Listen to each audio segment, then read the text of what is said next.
Dear colleagues, we'd like to start now. I would like to take this opportunity to inform the colleagues that there is only one contested election. The candidates for president and treasurer were elected unopposed.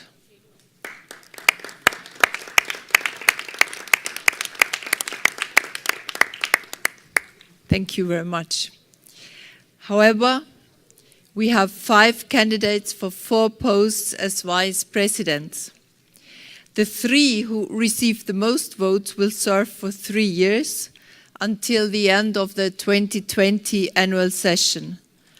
And the 4th will serve for 2 years until the end of the 2019 annual session. The ballot will take place tomorrow morning in the round conference hall from 8:30 to 11 a.m. A note has been distributed with details of how to vote. Early voting for those who have to leave today is open in the table office until 6 p.m. The administrative note also explains the procedure for early voting. Before we begin, I would like to ask you to adopt the agenda for this meeting, which is as circulated. The agenda is adopted. Thank you. After the report of Dr. Hedi Frey, please note that we will consider supplementary item number 4. I will now ask the Special Representative on Gender Issues, Dr. Hedi Frey, to present her report. Hedi Frey, the floor is yours.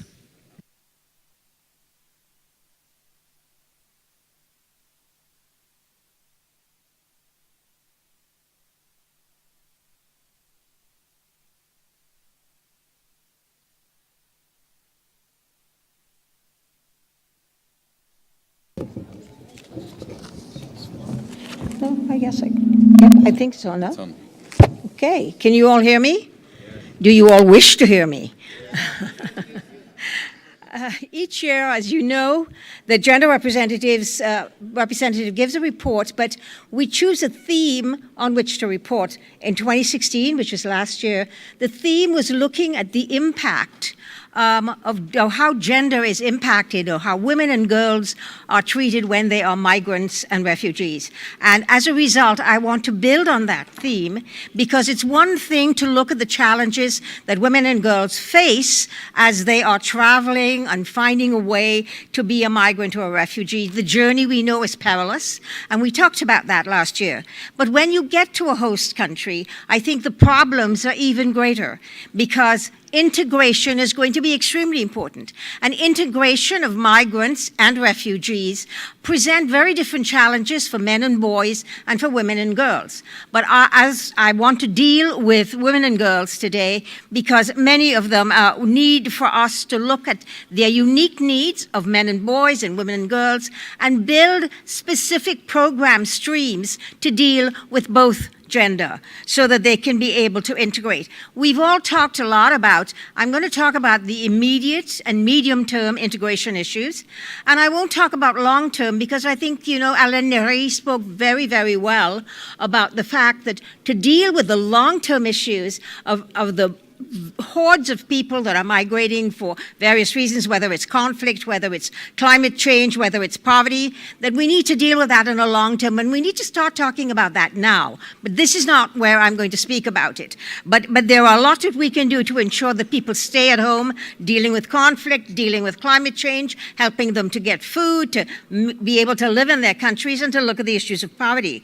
But I wanted to talk about integration, because integration is what will create the kind of successful communities that we want to look for.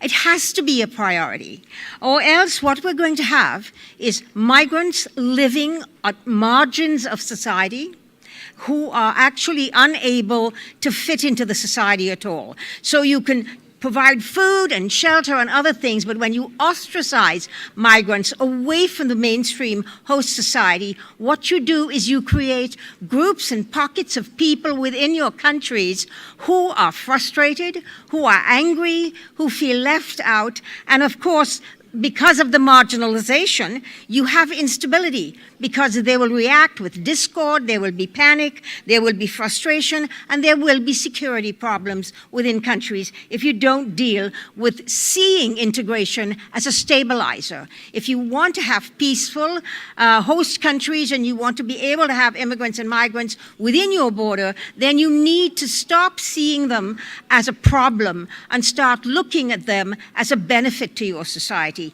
The more that they integrate, the more that they're able to work and produce and contribute to the economic development of the country, to the social development of the country, and to the cultural development of the country, then the stronger the country is and the more stable and secure the populations are. Now, women and girls have very different problems and different needs, and integration programs need to be sensitive to the needs that they have. The first one I wanted to talk quickly about is social integration. And in social integration, the first thing we have to think about is the legal status of migrants and refugees. If they do not have legal status in a country, then they are unable to have access to housing, to healthcare, to protection, to family reunification, and to language training, which is essential if you're going to have good integration. And I think when we want to look at what happens in certain countries, Sweden comes to mind because they have shown extremely good social integration. Because when migrants and refugees come to Sweden, they participate in the same way, legally in terms of status, in accessing the social programs, housing and health and childcare, etc., so that they can be able to work and produce and become members of the society. Many women and girls, for instance, or women, when they arrive in a country, 39% of women have dependent children. 17% of men have dependent children. So we know that the issue of women and children and stable family lives are really important. And if the children aren't integrated into society easily, this is where children become very unhappy, they feel ostracized, and the next thing is this is where they are very good victims or very good risk for more likely to be radicalized in that country because the host country has not treated them very well. So I want to talk about some things that are done in terms of integration.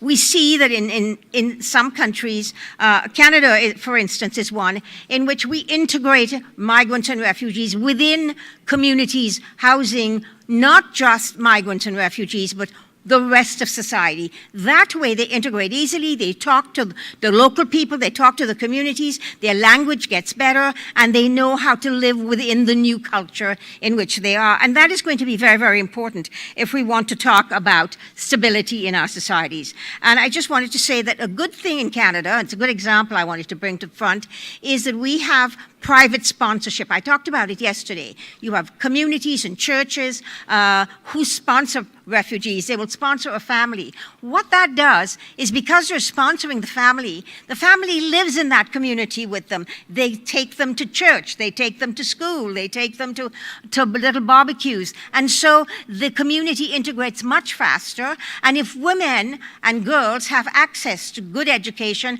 and to skills and training, they can begin to work and they can begin to produce and to be a benefit to society. So I think it's really important to do that, but very important as well is to look at practical things like legislation that protects refugees and migrants from hate and from discrimination. And the state has to show that it will not discriminate. The state has to show and set an example and prohibit others from doing so. Because once again, if you have people ostracized in societies, again, those societies become very unstable and radicalization will occur and there would be an ostracization, marginalization of people living in the countries. And so I think it's very important to look at that. There are good examples of some countries in the OSCE EPA that actually get get immigrants to go to the school and talk about what they are about, their culture, their real lives, and their real experiences, so that young people get exposed to the reality of what a migrant's life is about and to the difference in a culture, and are not so afraid, because it is the fear of others that creates the problem. And if we ensure that others are benefit to our society and give them the opportunities and the tools through legislation, through good programs that they need to be able to integrate, not just integrate for their sake, but integrate for the host country's sake, because then they become productive members of society. And I think that that's very important. I think economic integration is a very important one I wanted to quickly touch on, because we know that women face extraordinary barriers to entering the labor market. The European Commission has actually, in its 2015 report, said that there are 66% of women employed in some of their host nations, but only 45% of the third-party migrants are employed. So once again, you have unemployment.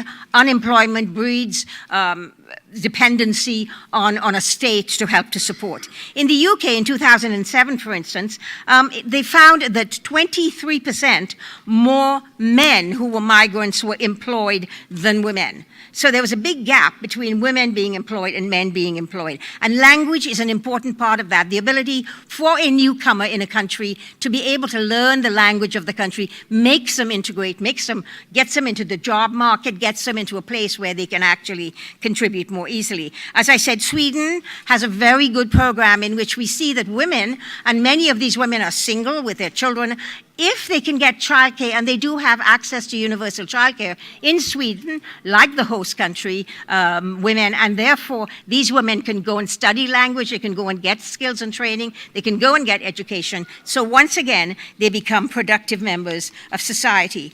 I just wanted to talk about job search and linking immigrants and migrants with host communities, because many women who have been sexually exploited during their migrant experience, they are often shunned by their own culture. And so they need to be able to have people from the host culture that they can talk to and tell their problems and be able to rehabilitate and be able to heal from the trauma of having been sexually exploited and raped along the journey, as we talked about last year. And so we need to look at that shunning and make sure that integration occurs with people who may come from the culture that they came from, but has been in the country long enough that they can assist them into integrating, and they can be people that you can speak to. We know that a lot of women who are migrants live in abusive situations within in their home because they're afraid to go and speak out as well, because they don't know how to speak out. Now, there's a program I know that in some countries, and we in Canada adopted it from Israel, which had a very successful program for refugees and immigrants. And what happens is that the women who come, they are given training in very basic literacy skills. So when their children go to school, they can help them when they come home in the evenings. They can engage with the school. And these children can actually meld into the school programs much more easily. It also has an added benefit of having these women getting a certain amount of training that they may never have and becoming leaders in their community in terms of literacy and numeracy and helping their children to do well at school. And so I just wanted to say that the important thing is to look at migrants and refugees who are there in the medium and in the short term and integrate them into society so that they can become productive members economically and socially, and in fact become a benefit. In countries that do integration well, the migrants and refugees are really important parts of creating productivity. You also have people from another part of the world who have the language and the cultural experiences from whence they came, and so the country that's hosting them have the opportunity actually to be able to trade with these countries in a culturally sensitive manner. So it's a distinct advantage. And in Canada, we call this that migrants and refugees, when they're fully integrated, become weapons of mass inclusion. And they make their country stronger, and they are able to trade, and they are able to participate and be competitive in what is now a global market. We're trading with countries we've never traded before, and therefore we need to have people within our countries who understand how to do that well, and it gives us an advantage. And so far, I just want you to remind you of that. I could comment, but my report is out there. It's quite a thick report, and there are lots of graphs and statistics that I want you to look at. But I just wanted to say that, in fact, the OSCE itself has not done very well in terms of moving women into senior management positions. And again, we've seen that some of the field workers, we do not have very many women represented there. And in terms of the vice president, there are 8 vice presidents here at the OSCE PA, and currently we only have 1 female vice president, that's Isabel Santos. Of course, our president is female, but we still have this majority of men. And so I am hoping, we did very well last year when women applied to run. I want you to think of applying to run, because it's a balance of men and women on our executives that give us the ability to make very, very good decisions. So I want to say one last thing. Diversity is a strength. It can be a strength and not a threat. Thank you very much.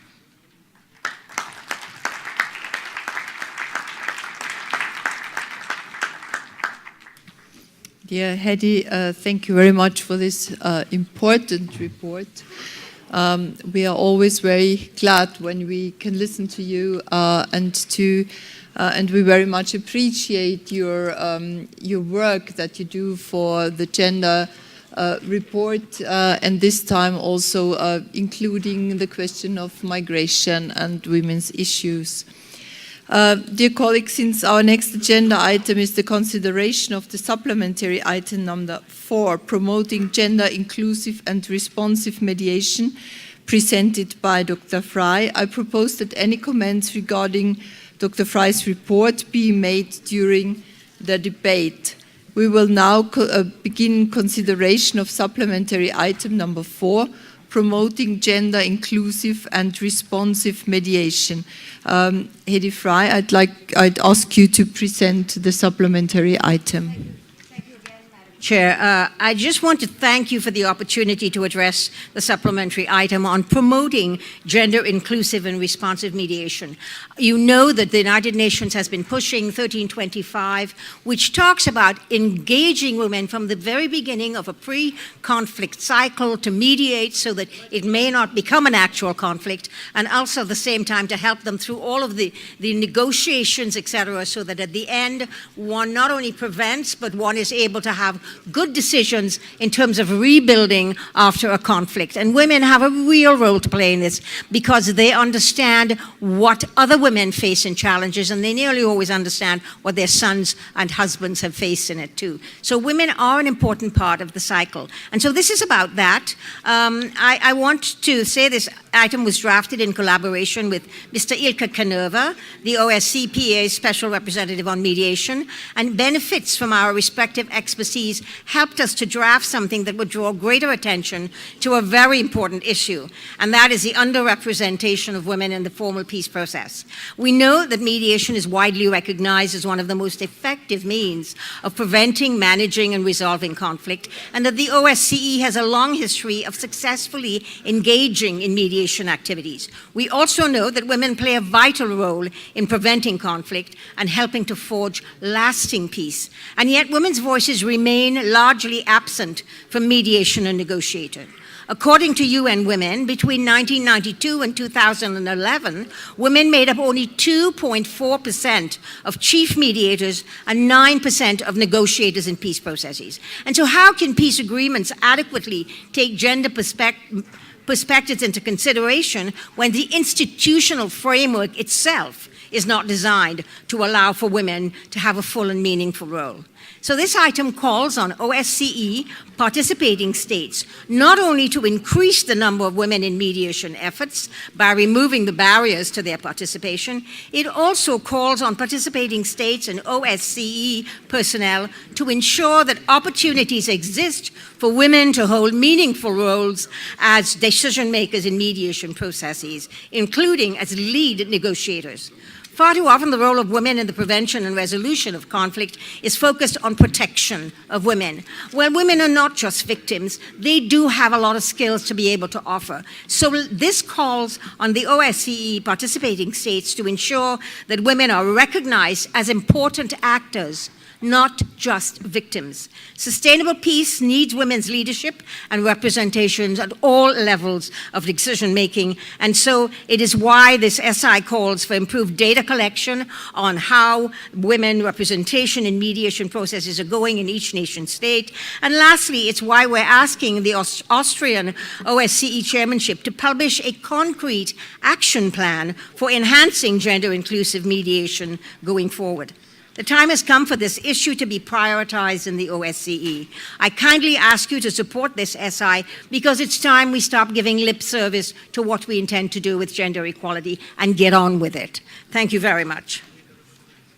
Thank you.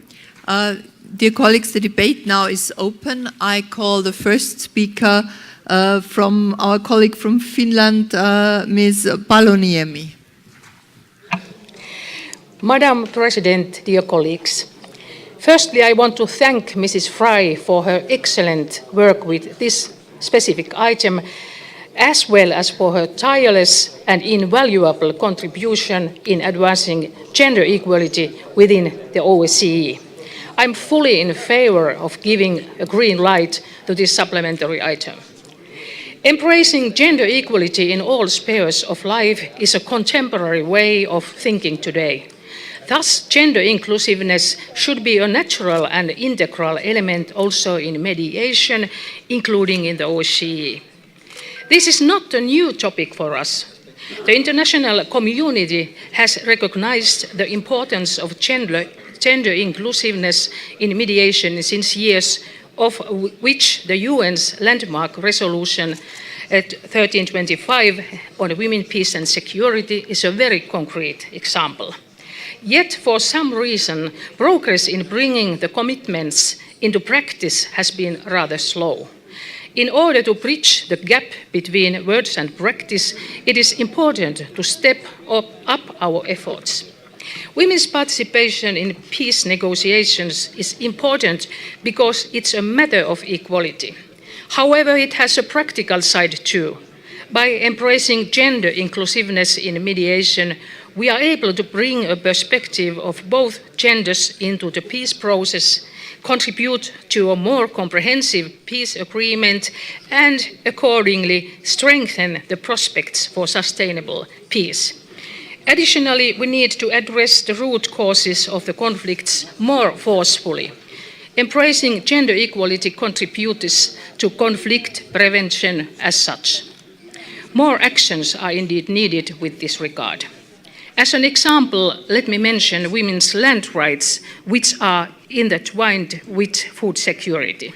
Women have a large role in developing and improving agriculture in practice and accordingly in contributing positively to food security if women's rights and participation in general are being taken into account.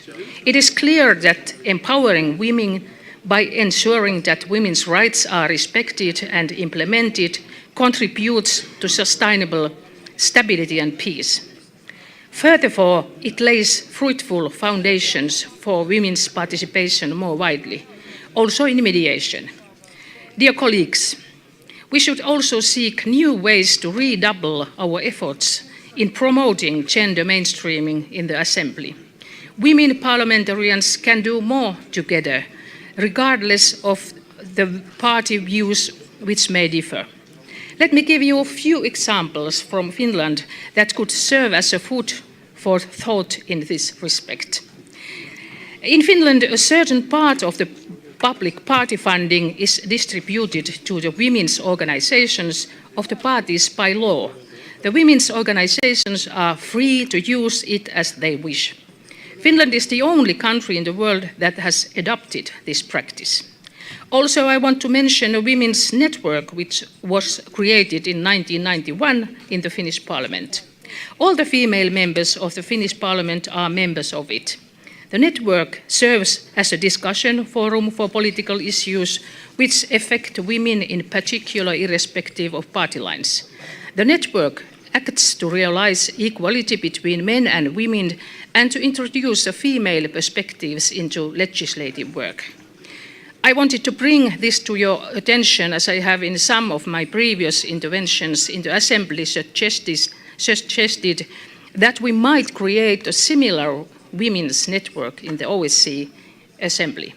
By putting forward this proposal, I certainly would not like to undermine the participation of men, but I think that an all-female forum could be useful also here in the OSCE. Thank you for your attention. Thank you very much. Thank you also for this interesting input. The next speaker is from our colleague from Canada, Mr. Aldag. You have the floor. Perfect, thank you. And thank you, Dr. Fry, for your presentation and report. The focus on migrant and refugee integration is very timely, and I fully agree about the importance of this issue for the migrants and refugees themselves, as well as our communities more broadly. We can't underestimate the importance of listening to the migrant and refugee women themselves.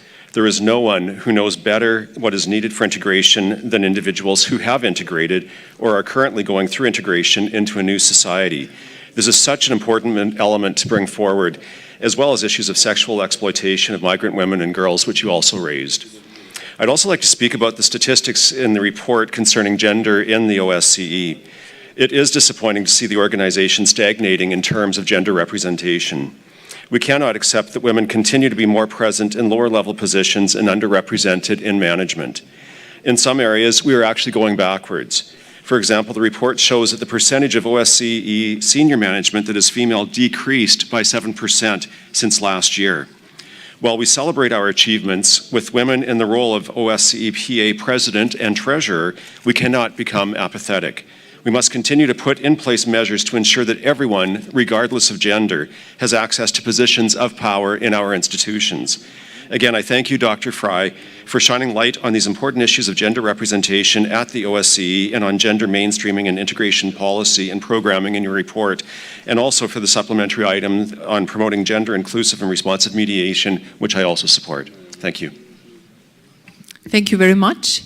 The next speaker is from our colleague from Sweden, Margareta Cederfelt. You have the floor. Thanks, Madam President. And I would like to start to thank Dr. Fry for her report. Dr. Fry's reports are always very comprehensive and include a lot of important information, and so also this time. The importance to highlight the situation for the migrants, the women, female, and the children is very, very important.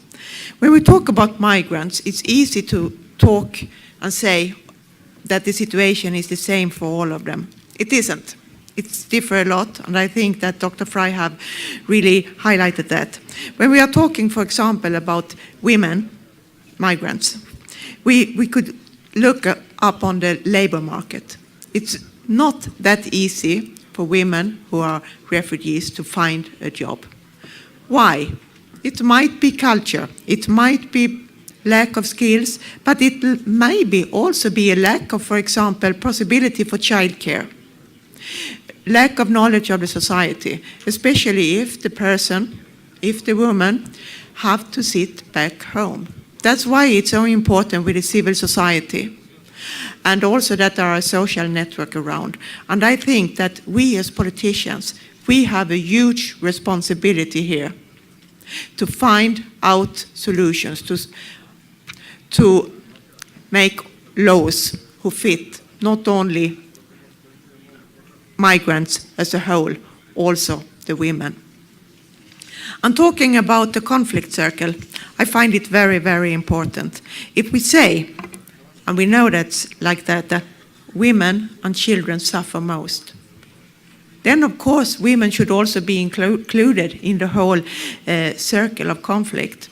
And the other aspect, that's it's there. We have said it for a lot of time, and it's that women are half of the population. So I think it shouldn't be any discussion about that.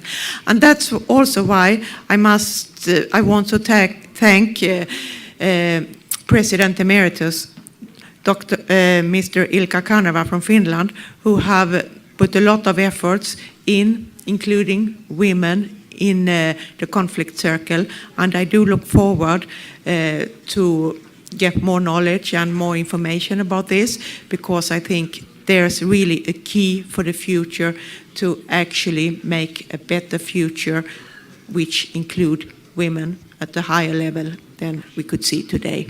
Thanks. Thank you, Mrs. Sederfeld. And I give the floor to Mrs. Irina Gecht from Russia Federation. Спасибо, уважаемые коллеги. На наш взгляд, проект резолюции госпожи Фрай достаточно тенденциозен и требует серьезной доработки. Не возражая в принципе против тезиса об учете гендерного фактора в деятельности ОБСЕ, выступаем против смешивания мандатов различных организаций и руководящих органов соответствующих организаций, что приводит к необоснованному дублированию работы и создает угрозу политизации дискуссии.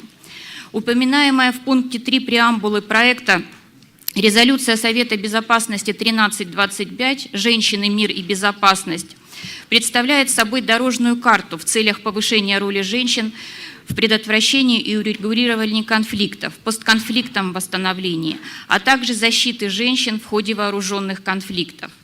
Выполнение государствами-членами ООН резолюции способствует учету и отстаиванию интересов женщин в условиях конфликта, появлению в полевых миссиях ООН экспертов по гендерным вопросам, увеличению числа женщин, участвующих в мирных переговорах и выборных процессах.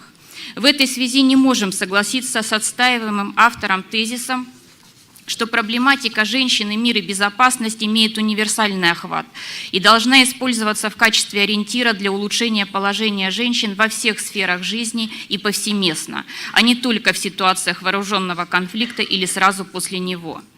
Считаем важным подчеркнуть, что залогом эффективности действующей системы механизмов, занимающихся осуществлением резолюции ООН, является улучшение координации в их работе, а также подотчетности, а не учреждение новых бюрократических, пусть и неофициальных процедур. В ходе обсуждения тематики «Женщины, мир и безопасность» мы неоднократно говорили о том, что женщины не должны восприниматься в ходе вооруженных конфликтов только как жертвы. Это дискриминационный подход. Важной предпосылкой преодоления насилия в отношении женщин в таких ситуациях является полноправное участие самих женщин в политической жизни и превентивной дипломатии. При этом исходим из того, что в расчет должны приниматься и профессиональные качества будущих посредников. Пункт 9 следовало бы доработать. В нынешнем виде этот пункт необоснованно преувеличивает роль гендерного фактора в посредничестве, утверждая, что ограничение участия женщин в посредничестве может приводить к увеличению риска возобновления конфликтов, что вовсе не является очевидным. Пункт 12 постановляющей части должен быть адресован исключительно государствам-участникам ОБСЕ, но никак не представителям и тем более не сотрудникам ОБСЕ. Вызывают вопросы и призыв к выполнению обязательств, касающихся возможных действий на национальном или региональном уровне, в таких областях, как обеспечение финансирования продвижения женщин, выполнение национальных планов по вопросам женщин, мира и безопасности, а также разработка планов действий по усилению гендерно-инклюзивного посредничества. Пункты 14, 16 и 18, содержащие неоднозначные, ничем не подтвержденные тезисы, включая необходимость продвижения некого гендерного мейнстрима. Данная концепция не является общепризнанной во всех государствах-участниках ОБСЕ. Не разделяем изложенную в пункте 17 высокую оценку доклада Института ОБСЕ по инклюзивной безопасности, которую считаем завышенной. Предложили бы сформулировать этот пункт в нейтральном ключе. По-прежнему считаем разработку так называемых национальных планов действий по выполнению резолюции Совета Безопасности ООН, а также принятие на себя финансовых обязательств исключительно добровольными инициативами. Считаем, что в первую очередь национальные планы следует реализовывать тем государствам, которые находятся в состоянии вооруженного конфликта или постконфликтного восстановления. В конечном итоге это не сама цель, важен результат. Можно отметить, что в России такого плана нет, однако в стране создаются необходимые условия для полного раскрытия потенциала женщин, что позволило привлечь в политику немало высокопрофессиональных женщин. Исходим из того, что если какие-либо другие страны хотят разрабатывать подобные национальные планы, а также вносить свой вклад в финансовое обеспечение разработки и продвижения планов действий по усилению гендерного посредничества, то это, безусловно, их право, но не обязанность. Спасибо.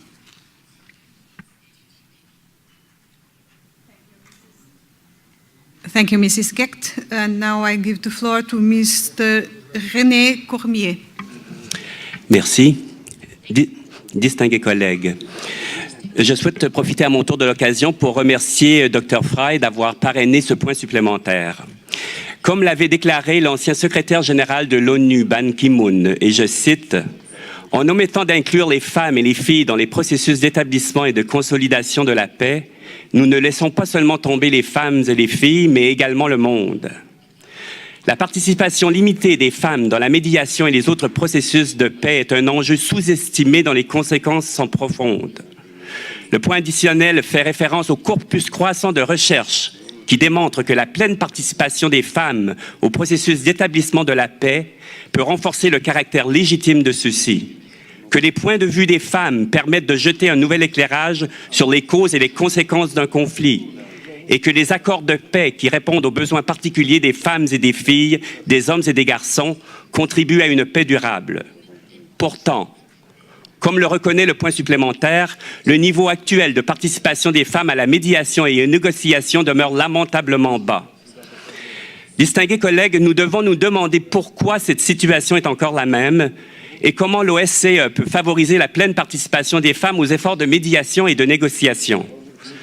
Les États participants et les institutions de l'OSCE doivent prendre les mesures qui s'imposent pour favoriser la participation égale et efficace des femmes au processus de paix.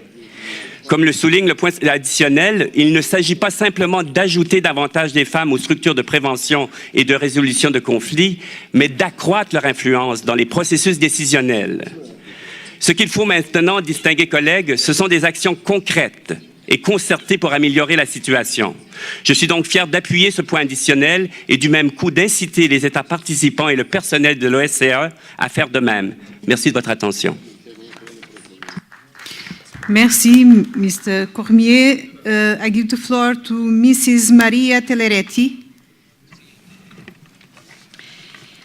Madame la Présidente, la présence et la participation des femmes à la position ou au centre des décisions sont limitées. Nous connaissons ça. Nous devons reconsidérer l'essence de la représentation substantielle et la politique de la présence des femmes et poser des questions. Par exemple, à qui les représentantes sont-ils responsables? Quelle est l'efficacité de la présentation? Pour pouvoir répondre aux questions ci-dessous, nous pouvons comprendre que l'exclusion des femmes est réalisée par plusieurs niveaux d'institutions dominées par les hommes. Pour proposer des mesures concrètes pour pouvoir la participation des femmes, nous devrons examiner des raisons pour lesquelles les femmes sont en exil et les facteurs qui déterminent les faibles participations multiples et diversifiées. Facteurs culturels, facteurs socio-économiques et facteurs politiques. Finalement, pour proposer quelques mesures, nous devons, par exemple, avoir une évolution de l'impact sur les sexes, sur les genders, des systèmes de quotas existants visant à une grande efficacité, campagne de sensibilisation pour prévenir et combattre le sexisme dans la vie politique, éliminer les stéréotypes sexistes dans les discours publics et pendant les élections. Merci, Madame. Thank you, Mrs. Teleretti. This concludes the debate. Debate is closed now. Mrs. Hedy Fry, do you want to express your opinion and respond to the questions raised here? You know, Madam Chair, I cannot resist being asked to comment on stuff. So I just wanted to say I want to thank everybody who supported this SI, and I find it very interesting the reasons that the Russian friend did not see fit to support this, because I think she talks very much about the full potential of women in everything. Well, this is what this is asking for women to be involved in this important part of the life of a country, which is, and of the OSCE, which is to look at mediation, conflict prevention, post-conflict resolution. Those kinds of things are really very important for women. You cannot say you want women to use their full potential and then deny them the ability to do something in one sphere. You either think you want them to achieve their full potential or you don't. I also felt that, that her comment that women are not victims, I agree with her completely. That's a very important comment, because I did say in my report that women should not be seen as victims. Women have a great deal to offer, and that therefore they should be seen as partners in moving forward a gender economic, socially, politically, and in every manner within their societies. And so I just thought that it was an important comment to make, and when I hear what she said later on, I'm hoping that she is actually telling me that she supports the SI, because she agrees with many pieces of empowering women. Thank you. Thank you very much, Mrs. Hedy-Fry. We will now vote on supplementary item number 4, paragraph by paragraph, and on the 6 amendments tabled to it. I remind members that under Rule 22 of the Rules of Procedure, the only members who may speak are the mover of the amendment or another member in favor, one member opposed, and the principal sponsor of the supplementary item, in this case, Dr. Fry. Speeches on amendments will be limited to 1 minute. Okay? We will now vote the paragraphs 1 to 5 of the supplementary item. Any objections in this method? No. Votes in favor, paragraphs? No, if there's no objection, we just move to... Yes, we are moving to... No, we are voting paragraph... No objections. Okay, okay. So we are moving now to the amendments. Amendment number 1, to amend paragraph 6, I call Mr. Dobre to move present this amendment. Thank you, Mrs. Chair. We consider necessary to add the reference to the ministerial decision on promoting equal opportunity for women in the economic sphere, in order to highlight the fact that economic empowerment of women is an essential condition for fighting poverty, ensuring sustainable development, peace and security, and for encouraging women in assuming a role in mediation processes. Thank you.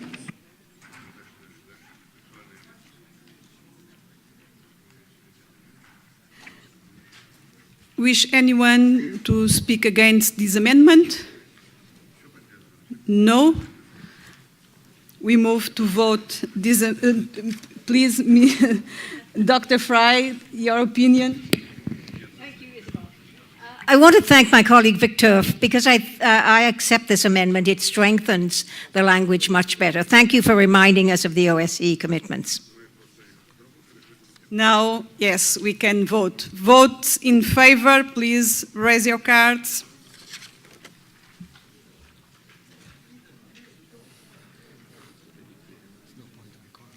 Somebody is counting. I think it's almost unanimous. But.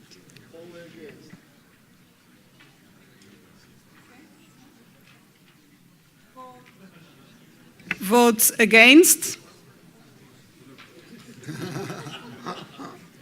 Do you want to vote against?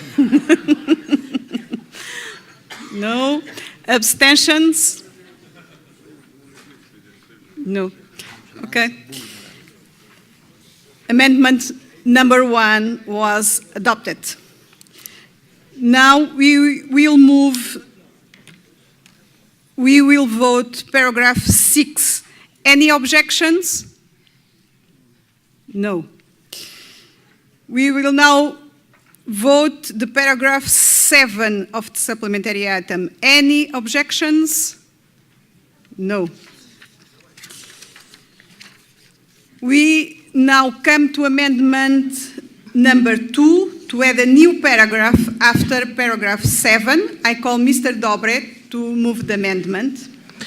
Thank you.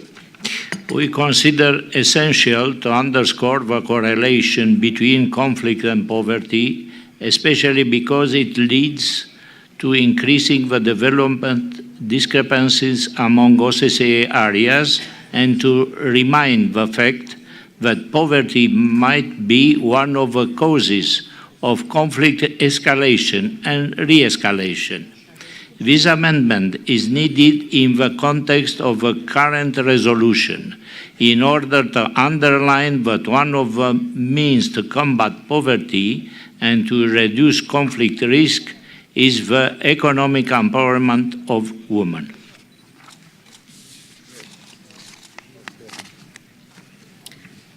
Does anyone wish to speak against this amendment? No. Dr. Fry, your opinion, please. Thank you. I again want to thank my colleague Victor for bringing this forward. There is one thing, if I could make a friendly oral amendment, Victor, I would prefer the word challenges instead of the word threat. Because threat can be misinterpreted. I think it's a real challenge. I agree.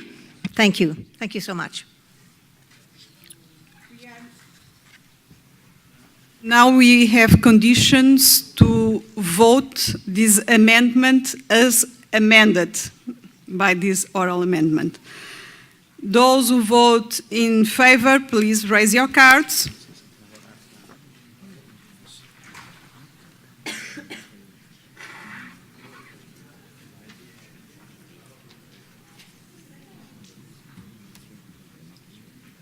It's clear.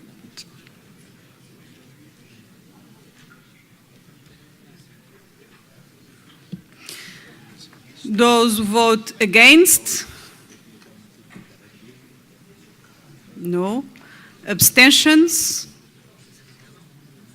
No. The amendment is adopted. We will now vote on paragraph 8 to 13 of the supplementary item. Any objections? No. Paragraphs 8 to 13 are agreed to. We will now come to amendment number 3 to add a new paragraph after paragraph 13. I call again Mr. Dobre to move this amendment.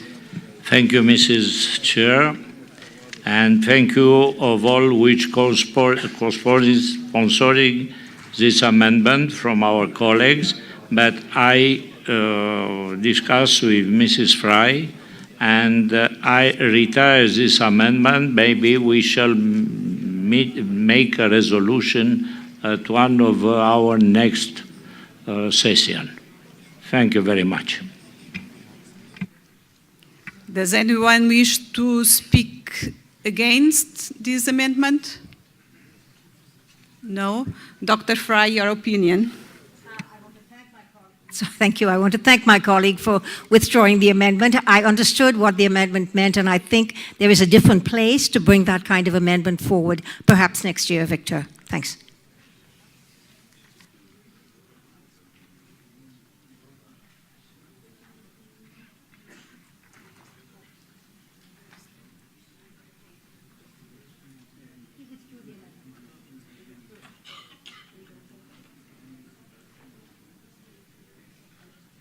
The amendment is withdrawn. Now we will vote. We will come to amendment number 4 to add another new paragraph after paragraph 13. I call Mr. Dobre to move the amendment. Thank you. We consider this amendment important in order to emphasize that to help women to feel empowered and emancipated, that top-down efforts should be doubled by bottom-up processes conducted by the local and regional authorities who know best how to tailor this measure according to the contextual circumstances.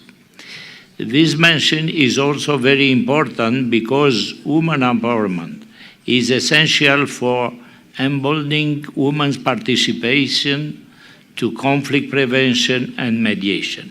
Thank you. Does anyone wish to speak against this amendment? No. Dr. Fry, your opinion, please. Again, I want to thank Victor. I think it's a very good amendment, except I wondered if I could propose an oral amendment and ask him to remove the word emancipation and end the sentence at empowerment. Emancipation has too many other connotations to it that I think that shouldn't refer at this point in time to women's position in our society. I agree. Thank you. Now we shall vote this amendment as amended. The word emancipation will be substituted in the text of the amendment for the word empowerment. Those who want to vote in favor of this amendment number 4, please raise your cards.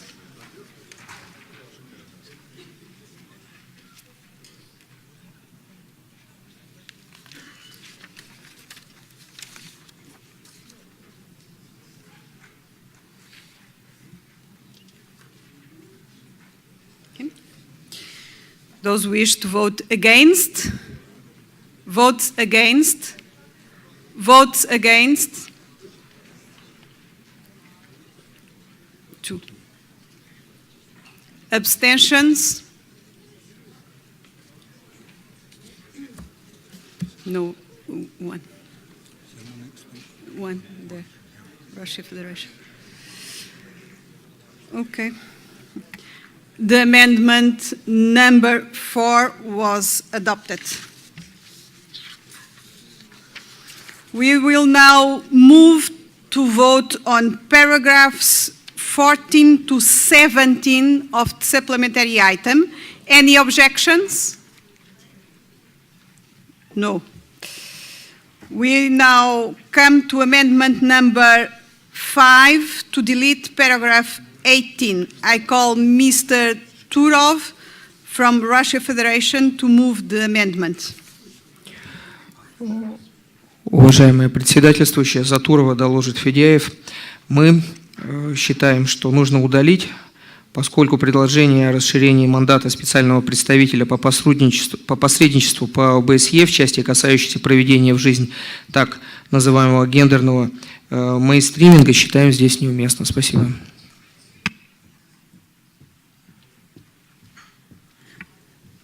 Does anyone wish to speak against this amendment? No. Dr. Fry, your opinion? I reject the amendment because I think it really removes the real intent of this supplementary item. And I have spoken to Mr. Canova, who actually is the OSCE Special Representative on Mediation, and he agrees with me. He feels that to remove this paragraph would really take away some of his ability to make the substantive changes that he needs to make, and so I do reject it. Thank you. Thank you. We will now vote amendment number 5. Those who want to vote in favor?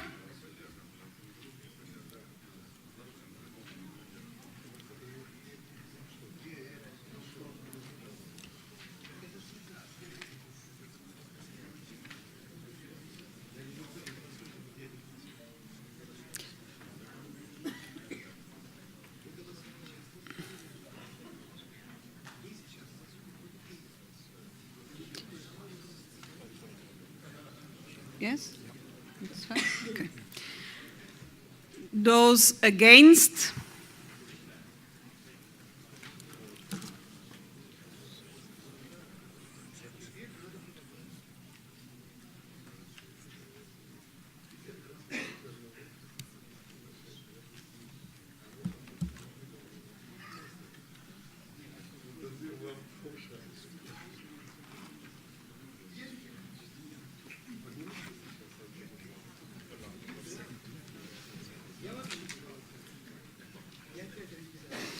Abstentions?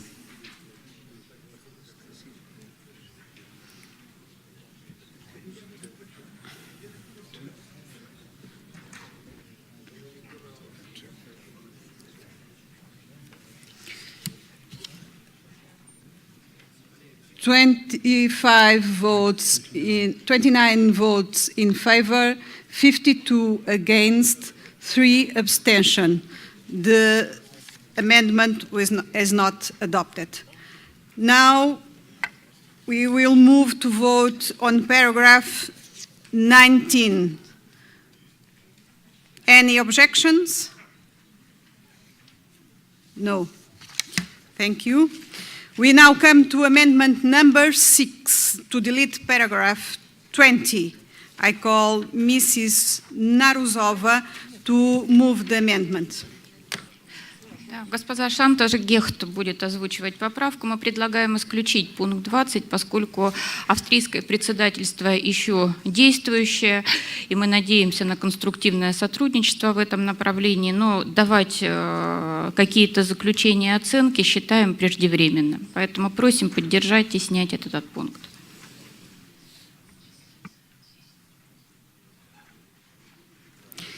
Thank you. Does anyone wish to speak against this amendment? No. Dr. Fry, your opinion, please. Thank you very much, Madam Chair. I do not support this amendment because, similar to my arguments against Amendment 5, is that this amendment would remove a key operative paragraph from the resolution supporting the Austrian OSCE chairmanship's priority, which is to encourage women's participation as part of its focus on addressing violent conflict in the OSCE region, and requesting that in working towards implementing this goal, the chairmanship publishes a concrete action plan for enhancing gender-inclusive mediation. And I want to ask my colleagues to reject this amendment and to encourage the OSCE EPA chairmanship and institutions to take concrete steps and to take some action instead of just talking. Thank you. We will now vote on amendment number 6. Those in favor, please raise your cards.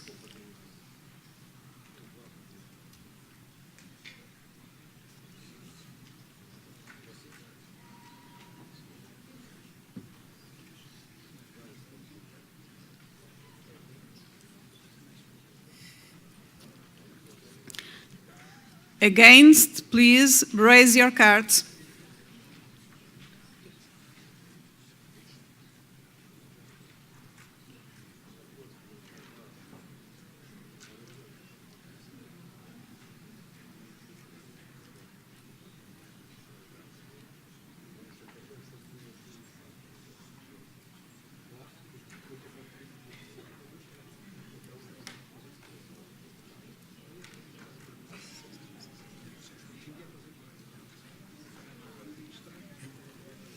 Abstentions?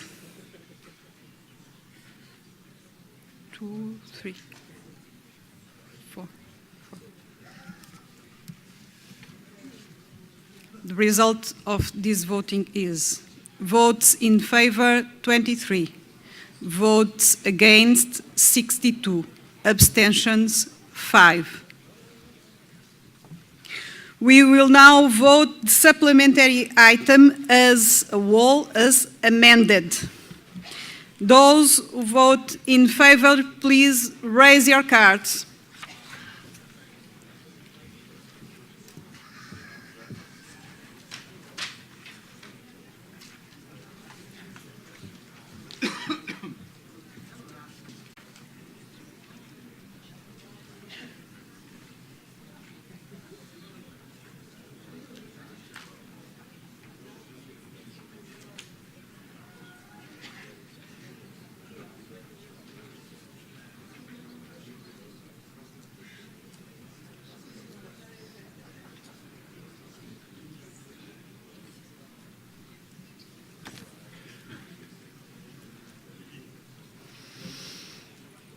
Against? Raise your cards, please.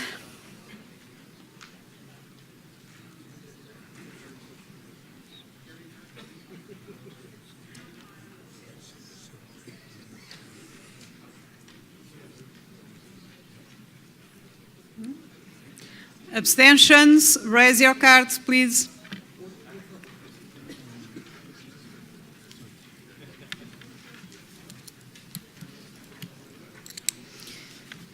Result of this voting: votes in favor 72, votes against 11, abstentions 3. Supplementary item 4 is agreed to. Thank you. Congratulations, Eddie Fry. Dr. Fry, our congratulations.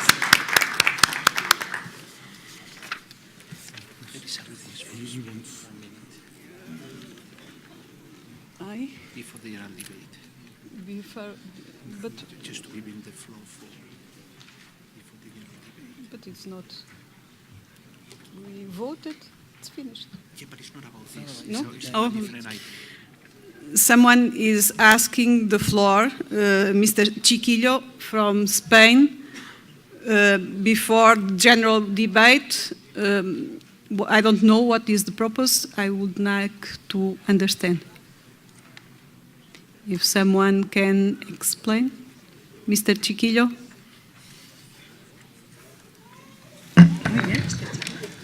Buenas tardes.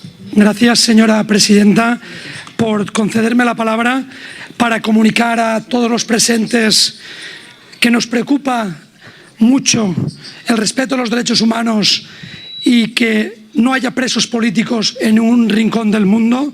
Este mediodía ha sido liberado en Venezuela Leopoldo López.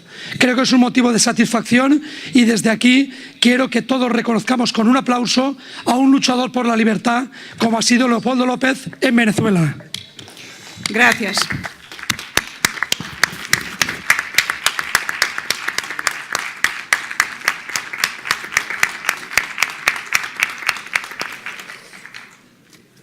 I will now open our general debate. I remind you that you can still add your names to the speakers list in the table office. I ask colleagues to indicate on the list what the main subject of their contribution will be. The list will be closed tomorrow morning. To be very clear, I underline tomorrow morning. The first one on the list is Mr. Ivan Brajovic, Speaker of the Parliament of Montenegro.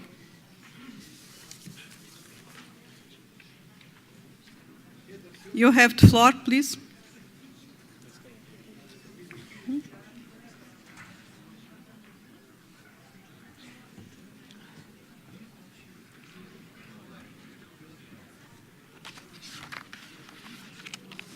Please, the time is limited, please. Poštovane dame i gospodo, drage kolege, dozvolite da prije svega našim domaćinima čestitam na odličnoj organizaciji skupa i zahvalim na izuzetnom gostoprimstvu. Drago mi je što sam u proteklim danima bio u prilici da čujem vaše stavove i razmijenim mišljenja o velikom broju pitanja od značaja za region OSCE.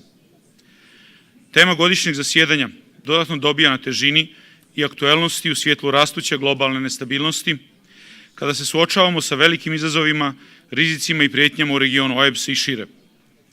Nažalost, već 4 godine parlamentarnu skupštinu održavamo u uslovima najozbiljnije krize u europskoj bezbjednosti u posljednjih nekoliko decenija, odnosno neriješene krize u i oko Ukrajine.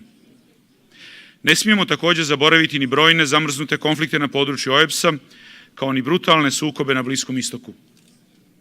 Suočeni smo sa ogromnim izazovima i prijetnjama, kao što su rast terorizma i migrantska izbjeglička kriza, sajber napadi, spori oporavak od ekonomske krize i pitanje klimatskih promjena. I dok je neupitno da bi naš fokus trebao da bude na mirnom rješavanju aktuelnih konflikata, kao i na zajedničkom odgovoru na ozbiljne prijetnje i izazove današnjice. Isto tako je nesporno da imajući u vidu domino efekat pojave nacionalizama i populizma, to moramo raditi na način koji ne ograničava i ne urušava ljudska prava i osnovne slobode.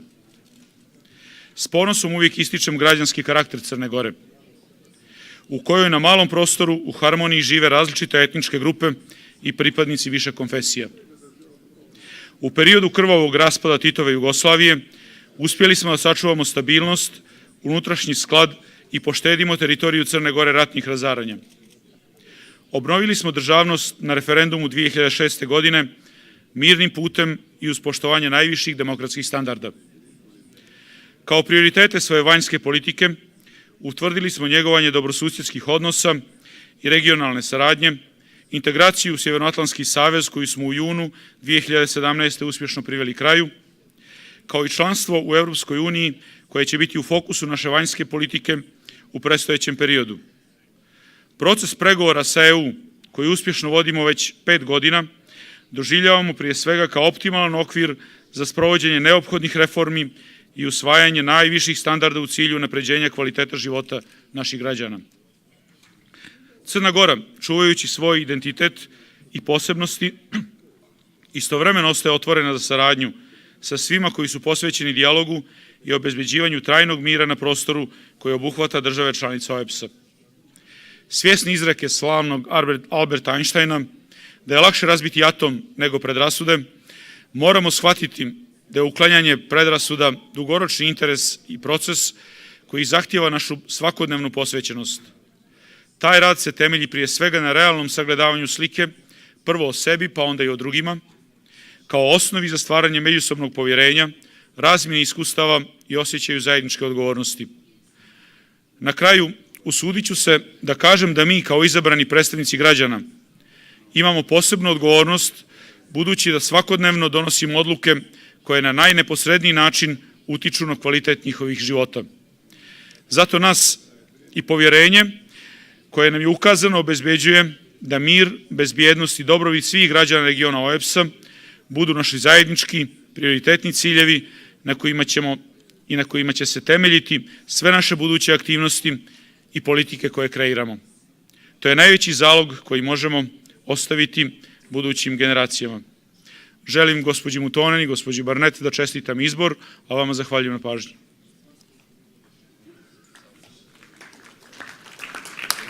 Thank you very much. We now move to give the floor to speakers. I have till now a number of 41 inscriptions. This is a huge list of speakers. I will limit speaking time to 3 minutes, only 3 minutes. Be very careful in the way you use your time. I call now Mr. Dobre from Romania. Mr. Dobre, the floor is yours. Thank you, Madam Chair, ladies and gentlemen. I believe we all have a common vision on the vitality and potential of OSCE. At the same time, I think that we agree on the need to favor its empowerment and to better use its cooperation opportunities. This means much more than encouraging all forms of parliamentary dialogue and cooperation, a principle that guides the Romanian parliamentary diplomacy, but also to make use of a parliamentarian stronger connection to the citizens. Distinguished colleagues, past experience should lead us today to a common path, and at the same time we must face the reality and match our high expectation with the speed of possible future developments. Several emerging challenges oblige us to find urgent solutions. I would remind you just few of these challenges, namely the large movements of migrants and refugees, terrorism and radicalization, the risk of conflict, trafficking in arms, human beings, and drugs. Dear colleagues, There are several tools we can better make use of their potential.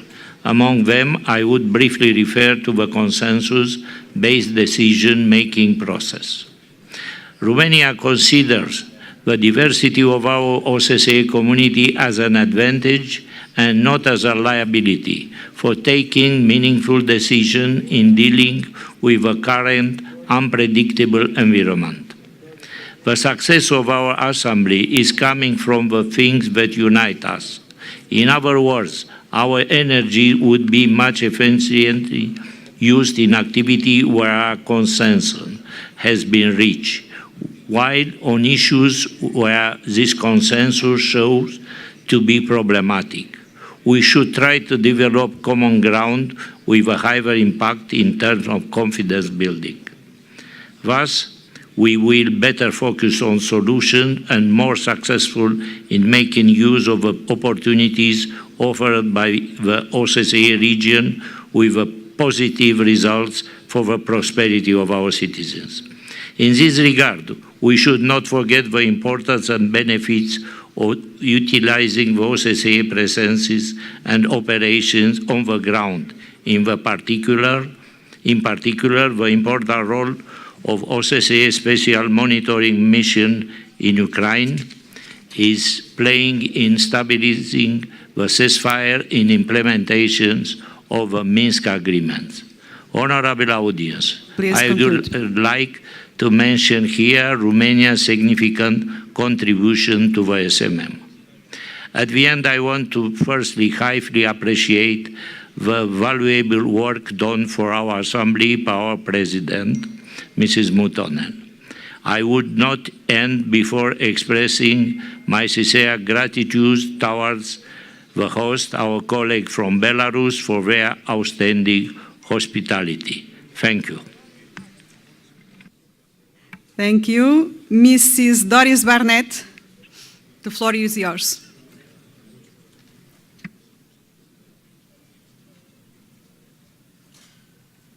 She's not here? Okay.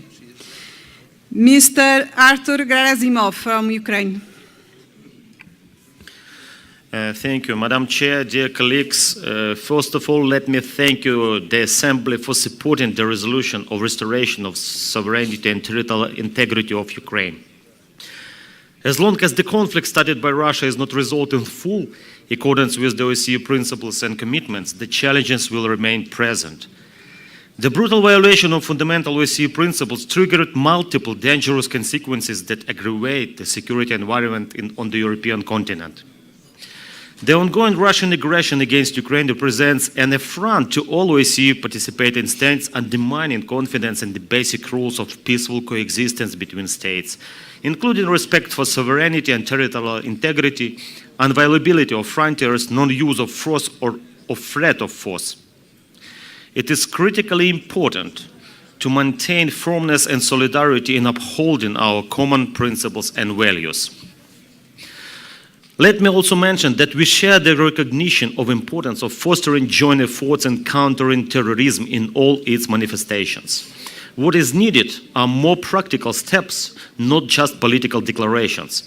The Russian Federation was the country that vetoed the UN Security Council resolution on establishment of international tribunal to bring to account the perpetrators of a horrible terrorist attack on Malaysia Airlines flight MH17 that killed 298 people on board. We expect Russia to remove obstructions to bringing the responsible to justice. The International Court of Justice considers the case now on Russia's violation of International Convention on Suppressing the Financing of Terrorism. We expect Russia to stop these violations immediately, not awaiting the court ruling. We believe there are possibilities for enhanced cooperation, but it requires full respect to core OSCE principles and values, including the inviolability of frontiers. Thank you very much. Thank you. Mrs. Barnett, do you have conditions to start now? Yes? Okay. Ja, vielen Dank, Frau Präsidentin. Ich dachte, ich wäre Nummer 12, deswegen. Okay.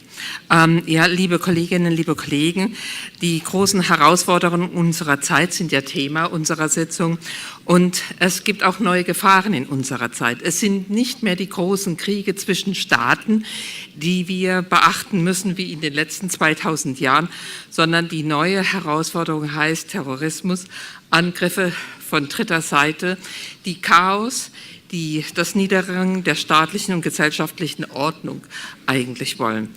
Und natürlich auch, was sind unsere Werte heute?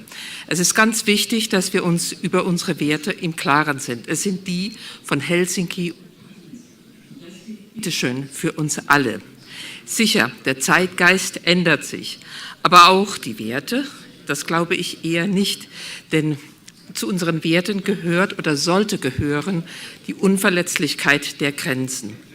Es wurden uns aber auch neue Aufgaben auferlegt und die kommen mit der Digitalisierung, mit der neuen industriellen Revolution, zu die wir auch hier im OSZE-Raum Antworten brauchen, denn sie betreffen jeden Lebensbereich. Es betrifft die Arbeitswelt, die Produktion, die Gesundheit, die Kommunikation. Und es wäre gut, wenn wir uns da bald dran machen, hier für unseren ganzen Raum auch Antworten zu finden. Unsere Versammlung ist erwachsen geworden. Wir haben mehr Selbstbewusstsein und es ist auch eine neue Herausforderung, denn wir haben die parlamentarische Diplomatie entwickelt. Wir, die gewählten Abgeordneten unserer Länder, übernehmen auch auf internationaler Bühne Verantwortung.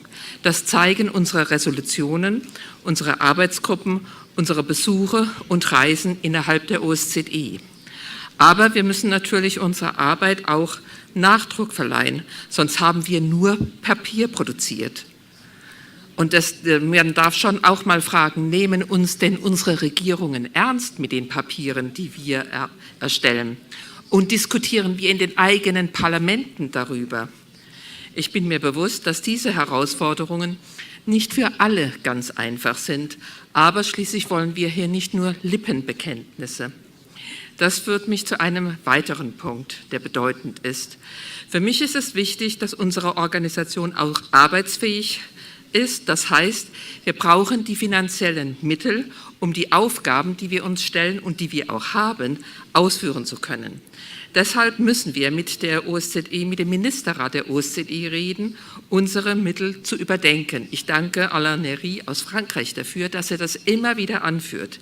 Es kann nicht sein, dass wir einen kleinen, einen kleinen Etat haben und dann auf zufällige Zuwendungen von einzelnen Mitgliedsländern angewiesen sind. Ich bin überaus dankbar für das, was wir bekommen von Österreich, von Dänemark, von Italien. Aber ich hätte das gerne regelmäßig, also nicht von den Ländern, das bekommen wir ja, sondern auch regelmäßig höhere Zahlungen von anderen Mitgliedstaaten. Auch wünsche ich mir, dass wir die Entschließungen, die wir treffen, hin und wieder überprüfen, was aus denen geworden ist, dass es nicht nur ein Stück Papier geblieben ist. Vielen Dank.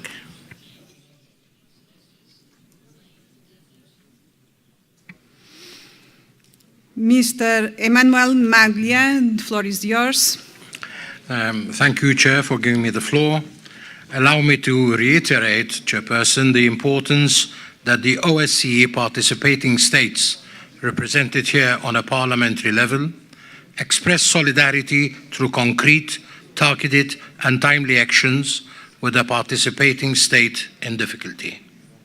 I am particularly referring to our Italian friends who in the past few days have had to host an unprecedented number of asylum seekers and migrants from North Africa.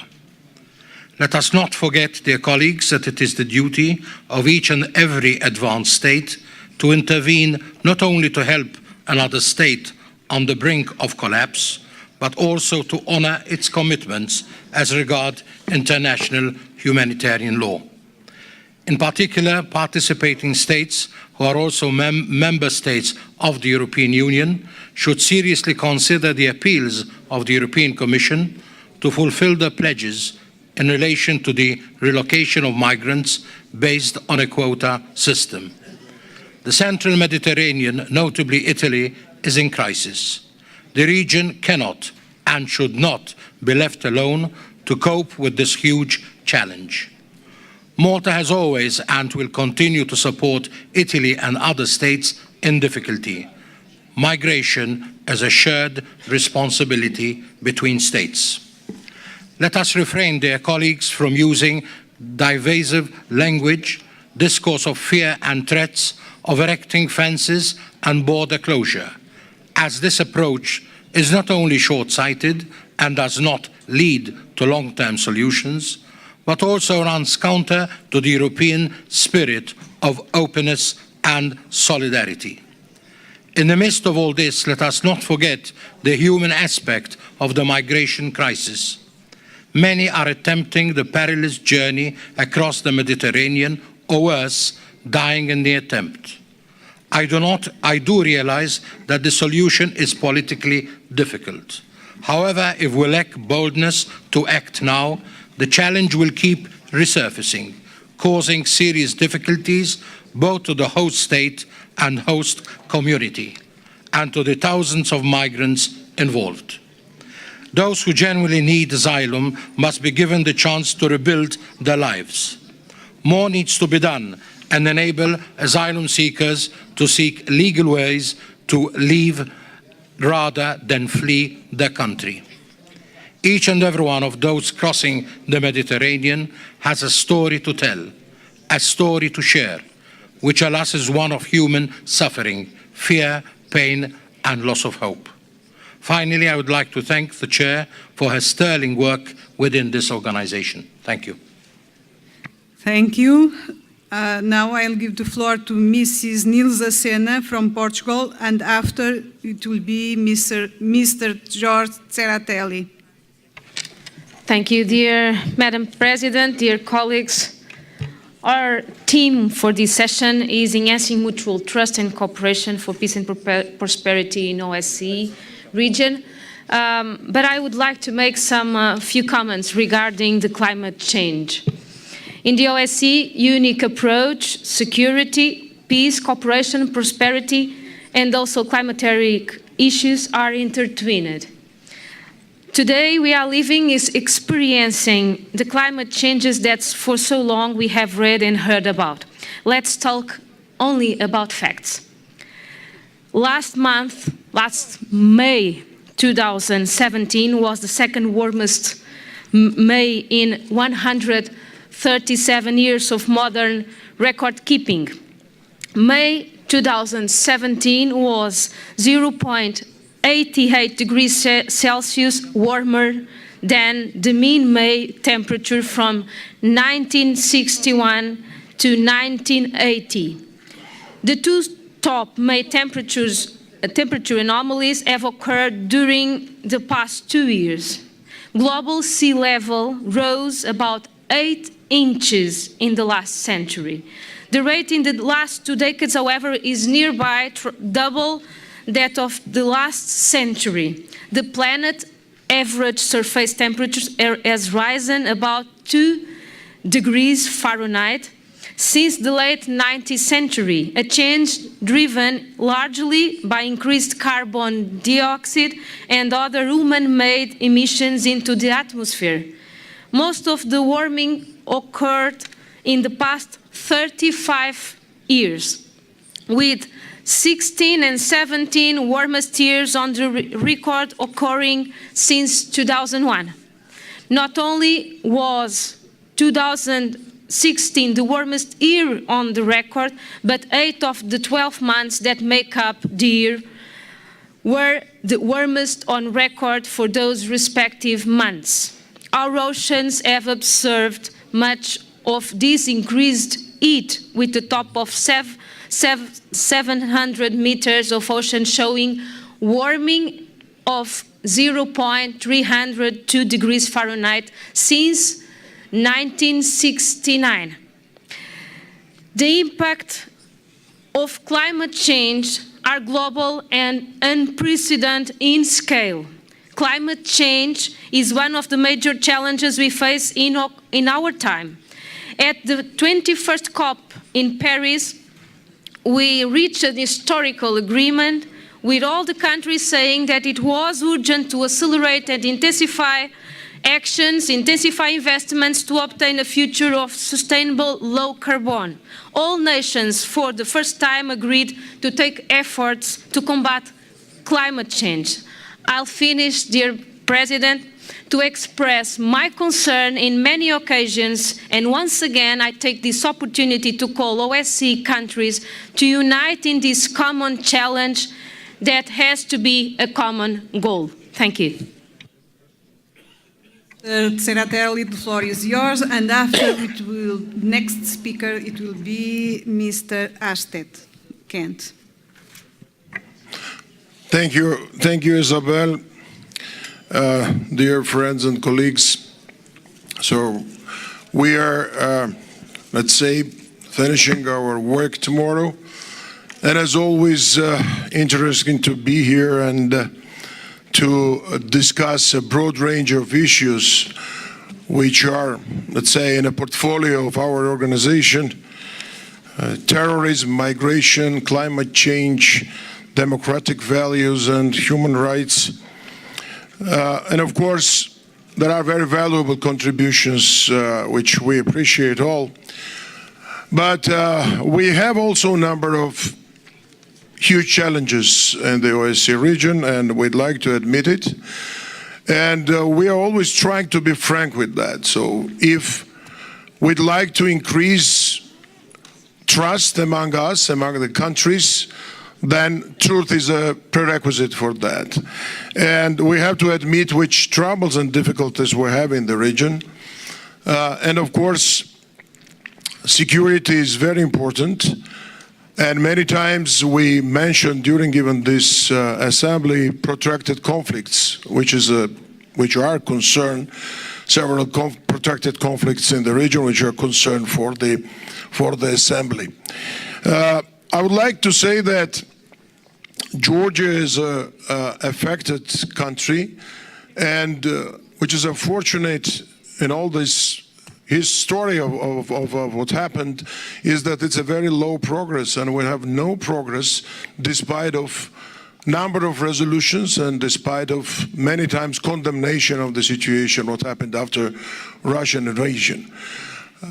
The situation in Ukraine also alarming, and we heard here remarks of Ambassador Apakan about the situation, and also our Ukrainian colleagues contributed and described the situation. So it's very difficult to restore this trust and to have, let's say, constructive relations, at least with Russia at this moment, when with one hand, let's say, doing some constructive efforts and making efforts, and with the other hand, what's happening in Georgia every day, annexing more and more territories, putting more barbed wires and putting under threat more and more local people who are living, in fact, in very, very difficult situation. So we are expecting from Russia to respect obligations they took, and we're expecting even small steps, which we've never seen, unfortunately, in this current situation, and it's a very bad sign. Thank you. Thank you very much. Mr. Kent Ashted from Sweden is not here. Mrs. Gulbadkor Naziri from Tajikistan. Уважаемая госпожа председатель, уважаемые коллеги, позвольте от имени делегации Республики Таджикистан сердечно приветствовать участников и гостей летней 26-й сессии Парламентской ассамблеи ОБСЕ и выразить глубокую признательность организаторам и лично белорусского парламента за теплый прием и предоставленную возможность обменяться мнениями. За годы своего существования Парламентская ассамблея ОБСЕ стала крупной площадкой для обсуждения вопросов экономического развития, экологической безопасности и совершенствования законодательной деятельности. Эффективное управление природными ресурсами является основой устойчивого развития всех государств и напрямую влияет на здоровье и качество жизни миллионов людей. Республика Таджикистан является одним из активных участников глобальных процессов. Для решения экологических проблем на глобальном уровне наша республика несколько раз выходила с конкретными предложениями, одобренными Генеральной Ассамблеей ООН. В прошлом году Генеральная Ассамблея ООН одобрила инициативу президента Республики Таджикистан Эмомали Рахмона и объявила новое международное десятилетие действий «Вода для устойчивого развития 2018-2028 год». А в феврале 2017 года парламентом Республики Таджикистан одобрено Парижское соглашение по климату. Природу нельзя оградить границами, постами, она должна служить всем народам, целым регионам, и поэтому очень важно, чтобы мы объединяли свои усилия, развивали межгосударственное и межправительственное сотрудничество по охране природы, по воспитанию разумного к ней отношения, при умножении ее богатства для ныне живущих и будущих поколений наших народов. Хочу отметить, что в содержательном и весьма обоснованными фактами докладе госпожи Мариетты Тидей для Общего комитета по экономическим вопросам, науке, технологии и окружающей среде рассматривались две ключевые проблемы – изменение климата и миграция. Действительно, это структурные проблемы, последствия которых могут серьезно сказываться на каждом аспекте экономической и общественной жизни наших стран, являются очень важными. И международному сообществу необходимо не только обратить внимание на решение данных проблем, но и дать четкий и убедительный ответ. Вчера мы встречались с жителями Беларуси, и они, как граждане других стран, ожидают от нас решения многих проблем. Они уверены, что видные политики на протяжении этих нескольких важных для мирового сообщества дней подготовили рекомендации для решительных действий. Дорогие друзья, жизнь показывает, что лучшим и наиболее конструктивным ответом на многие вызовы современной эпохи является именно взаимопонимание, дружба и сотрудничество между нашими странами.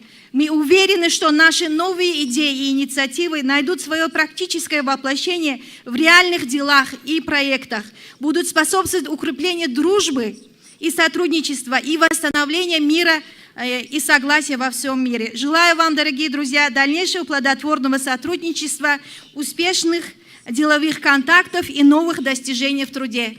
Благодарю за внимание. Thank you very much. Mr. Mart Nut from Estonia, you have the floor, and after it will be Mr. Luigi Campagna from Italy.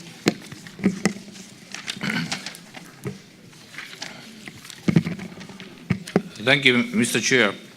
Ladies and gentlemen, I have to start with a sad statement that the security situation today is much worse than some years ago.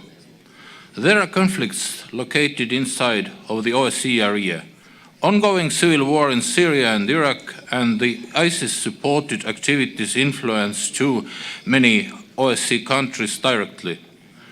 To these problems we have to find solutions, and we have to do it together.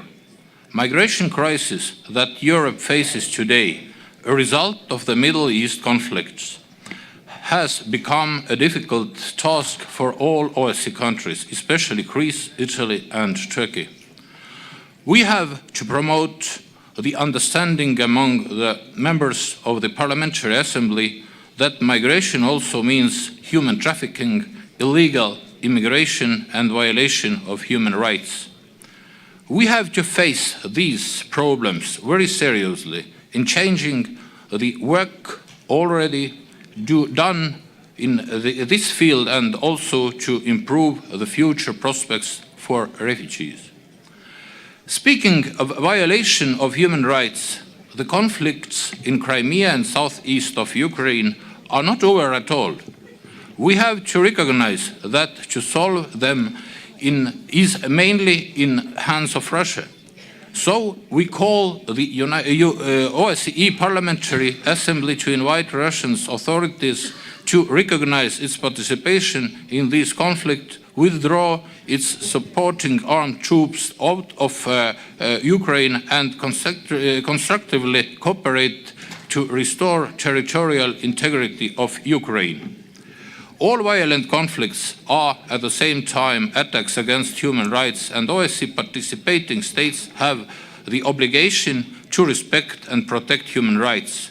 Lack of security and violation of human rights are two sides of the same coin. It means also that the solution of conflicts and protection of human rights are two sides of the same coins. Ladies and gentlemen, our host country, Belarus, has a very important role in the security architecture of the OSCE space. We recognize Belarus' initiatives by contributing to solve conflicts in the former Soviet Union region. And last but not least, I would like also to thank our hosts, the National Assembly of Belarus, for excellent organizing of the OSCE parliamentary session in Minsk. Thank you very much. Thank you. I'm going to give the floor to Mr. Luigi Campagna, and the next speaker will be Mr. Guliev from Azerbaijan. Mr. Campagna from Italy. Grazie signora Presidente. La nostra è un'assemblea parlamentare e tale deve sempre restare. Non mi piace quando la nostra assemblea assume il volto di un tribunale, meno che mai di un tribunale della democrazia che non può esistere, o di un procuratore d'accusa in tema di human rights. Da questo punto di vista mi sono piaciuti invece due bei momenti della nostra assemblea. È stato quando stamattina, su iniziativa di un collega russo, l'onorevole Kovalev, sapientemente supportato da alcuni emendamenti della delegazione americana, abbiamo approvato un supplementary item che restituisce alla nostra assemblea parlamentare una prerogativa importante. L'OSCE si occupò di terrorismo all'indomani dell'11 settembre. Ci vedemmo a San Pietroburgo. Come dice giustamente il supplementary item di stamattina, il terrorismo ha molti volti, ha molte varianti, ma c'è un aspetto che è nuovo, che è quello che sfugge alla comunità internazionale. Oggi il terrorismo è soprattutto terrorismo suicida e questo è angosciante, il che non vuol dire però che si debba in qualche modo limitare la libertà di religione. Ecco perché stamattina mi è piaciuta anche il supplementary item presentato da Ludmila Mariuskova e anche questo supportato da opportuni emendamenti americani. La questione della libertà di religione non è una questione di tolleranza di religioni diverse o di nessuna religione, è una garanzia della libertà. La libertà di religione è la libertà delle libertà e da questo punto di vista mi è piaciuto l'intervento del rappresentante della Santa Sede in appoggio alla bella mozione della collega russa. Allora da questo punto di vista c'è una contrapposizione molto nitida che l'OSCE non deve mai smarrire. Noi siamo per lo Stato di diritto e non ci piace lo Stato etico. Da questo punto di vista tutta la mia solidarietà alla delegazione israeliana, che ha visto per l'ennesima volta l'UNESCO a nome dell'ONU impegnato in una mozione stupida, inutile e destinata a sollevare fratture invece che ad aprire il dialogo. E per concludere, quando stamattina un collega svedese sembrava Zola di J'accuse sul giornale di Clemenceau nei confronti di amici bielorussi, di amici kirghisi, di amici russi, io ho pensato che non è questa la strada migliore. Giustamente una collega svizzera ci aveva richiamato alle questioni della Turchia. Io sono amico, alleato della Turchia, nella NATO, la vorrei in Europa. Però, amici turchi, non è una questione che riguarda voi. Non si può passare dal parlamentarismo al presidenzialismo e in quel periodo privare di libertà, addirittura mettere in carcere i parlamentari, di cui il mio disagio di fronte a chi veste i panni del procuratore d'accusa. Io non voglio assumerli nei confronti della Turchia e di nessun altro. Questo deve essere lo spirito del nostro lavoro. Grazie. Grazie. Mr. Azai Guliev, and next speaker it will be Mrs. Artadade. Mr. Azai Guliev from Azerbaijan. Thank you very much, Madam President. First of all, I'd like to start with thanking the delegation of Belarus and the Belarusian authorities for excellent organization of this meeting. Despite productive discussions over the last 3 days on numerous important decisions, it remains to be sad reality that the threats we face, most notably conflicts, terrorism and violent extremism, cyber threats, rising xenophobia and intolerance will remain with us in the near future. This makes it urgent for all of us to realize the seriousness of the situation and understand our responsibility to move beyond rhetoric to concrete actions and abandon approaches inspired by confrontation and stereotypes. Sufferings of millions of citizens across the OSCE region and its neighborhood cannot become normality of life. It is in the hands of politicians and decision makers to prevent this from becoming fate of the people and countries and provide better future for coming generations.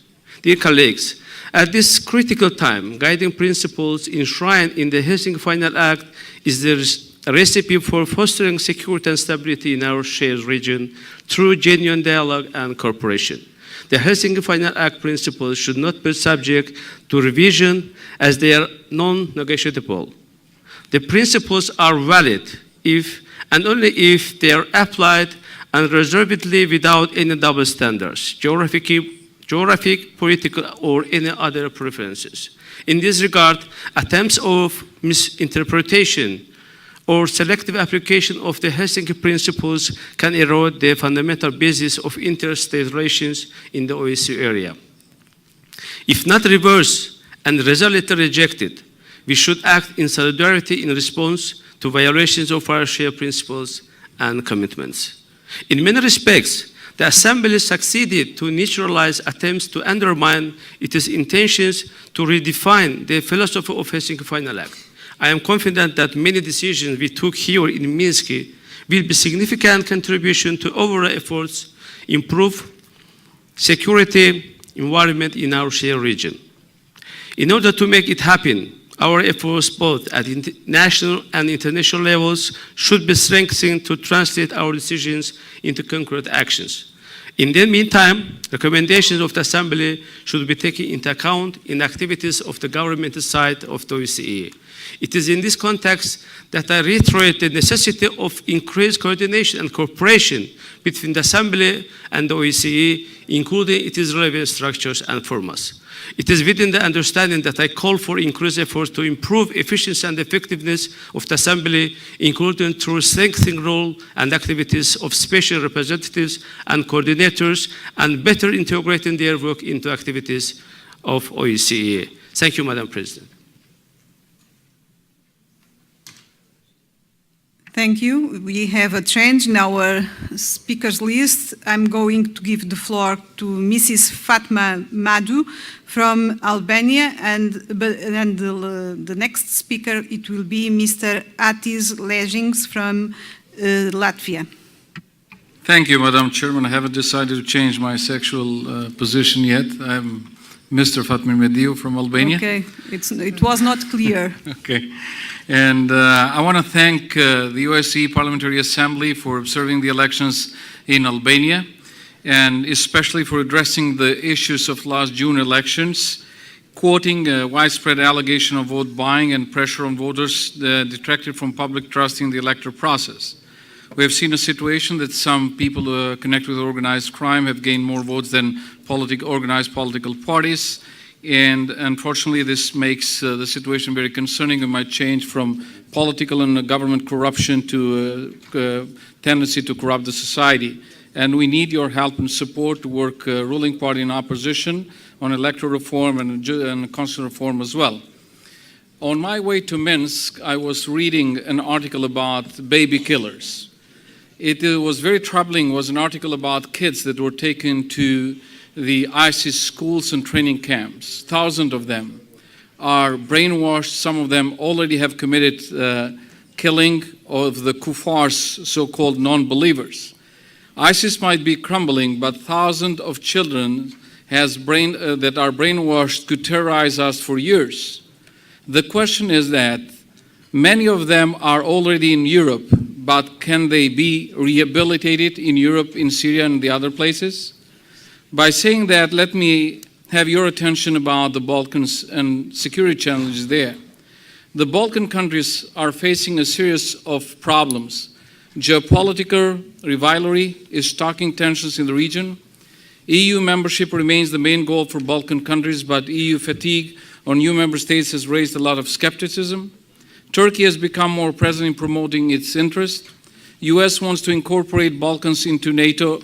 Russia is extending its political, economic, and military influence, considering the Balkans as their own backyard, as one mentioned in Verkunda Conference in 2007 in Munich. The Balkans are especially vulnerable to infiltration of ISIS. Our diverse ethnic and multi-religious region has seen a number of historic conflicts, some of them still simmering and others dormant, which could be ignited by this new seed of radicalism.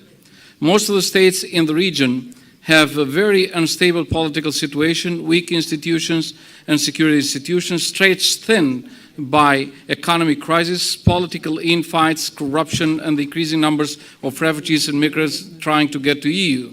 Prolonged economic crisis and high employment have alienated many, exposing youth especially to radicalization.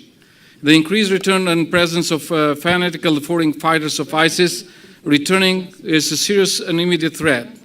The Balkans has especially a role to play in combating this threat, being a major route into Europe and bridge for ISIS funding, supplies, and recruitment. An organized intelligence coordination center, in my belief, is important. A database clearinghouse system must be built. A solution for migrant crisis is still remaining an emergency. States should immediately start working on developing more adequate cybersecurity strategy. The EU must provide a clear strategy for Euro-Atlantic integration. A coordinated strategy should be developed for dealing with returning foreign fighters and their families. And also you should have great efforts with the religion communities to identify the groups that are under the influence of extremism. So I want to support also the proposal of President Putin about establishing an ad hoc committee on anti-terrorism. Thank you very much. Thank you. I give the floor to Mr. Atis Legings from Latvia, and the next speaker it will be Mr. Georgios Varamenos from Greece. Yes, thank you, Madam Chair. Yesterday, in the first committee debating the annexation of Crimea, reference was made to the other European countries by drawing comparisons in the past. Today, the first committee endorsed a supplementary item on terrorism with important amendments. In the third paragraph, it is stated clearly the inviolability of state borders. Allow me, Madam Chair, to explain how my parents voted to join the Soviet Union in 1940 after fighting for the independence of Latvia.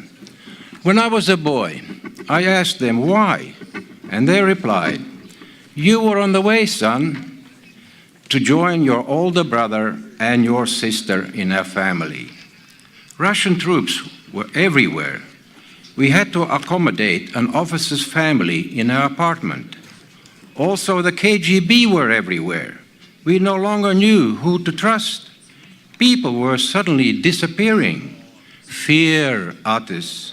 May you never experience such fear. Let me also commend the countries that did not recognize the incorporation of the Baltic states into the Soviet Union. This policy was certainly justified when the Baltic states regained their independence in 1991 after almost 50 years of occupation. But today, the Russian Federation still does not recognize that the Baltic states were occupied. Russia still maintains my parents voted freely to join Stalin's happy family of nations. Now let me ask you, how does this square with the principles enshrined in the Helsinki Final Act? Thank you, Madam. Thank you. Mr. Varamenos from Greece, and after it will be the Mrs. Harmin Nagdalyan from Armenia. Thanks. Dear colleagues, there is a common place that we are living in a troubled world. Okay, our generation didn't meet a generalized war, but there are several peripheral conflicts, terrorist threats, and religious divisions and fanatics.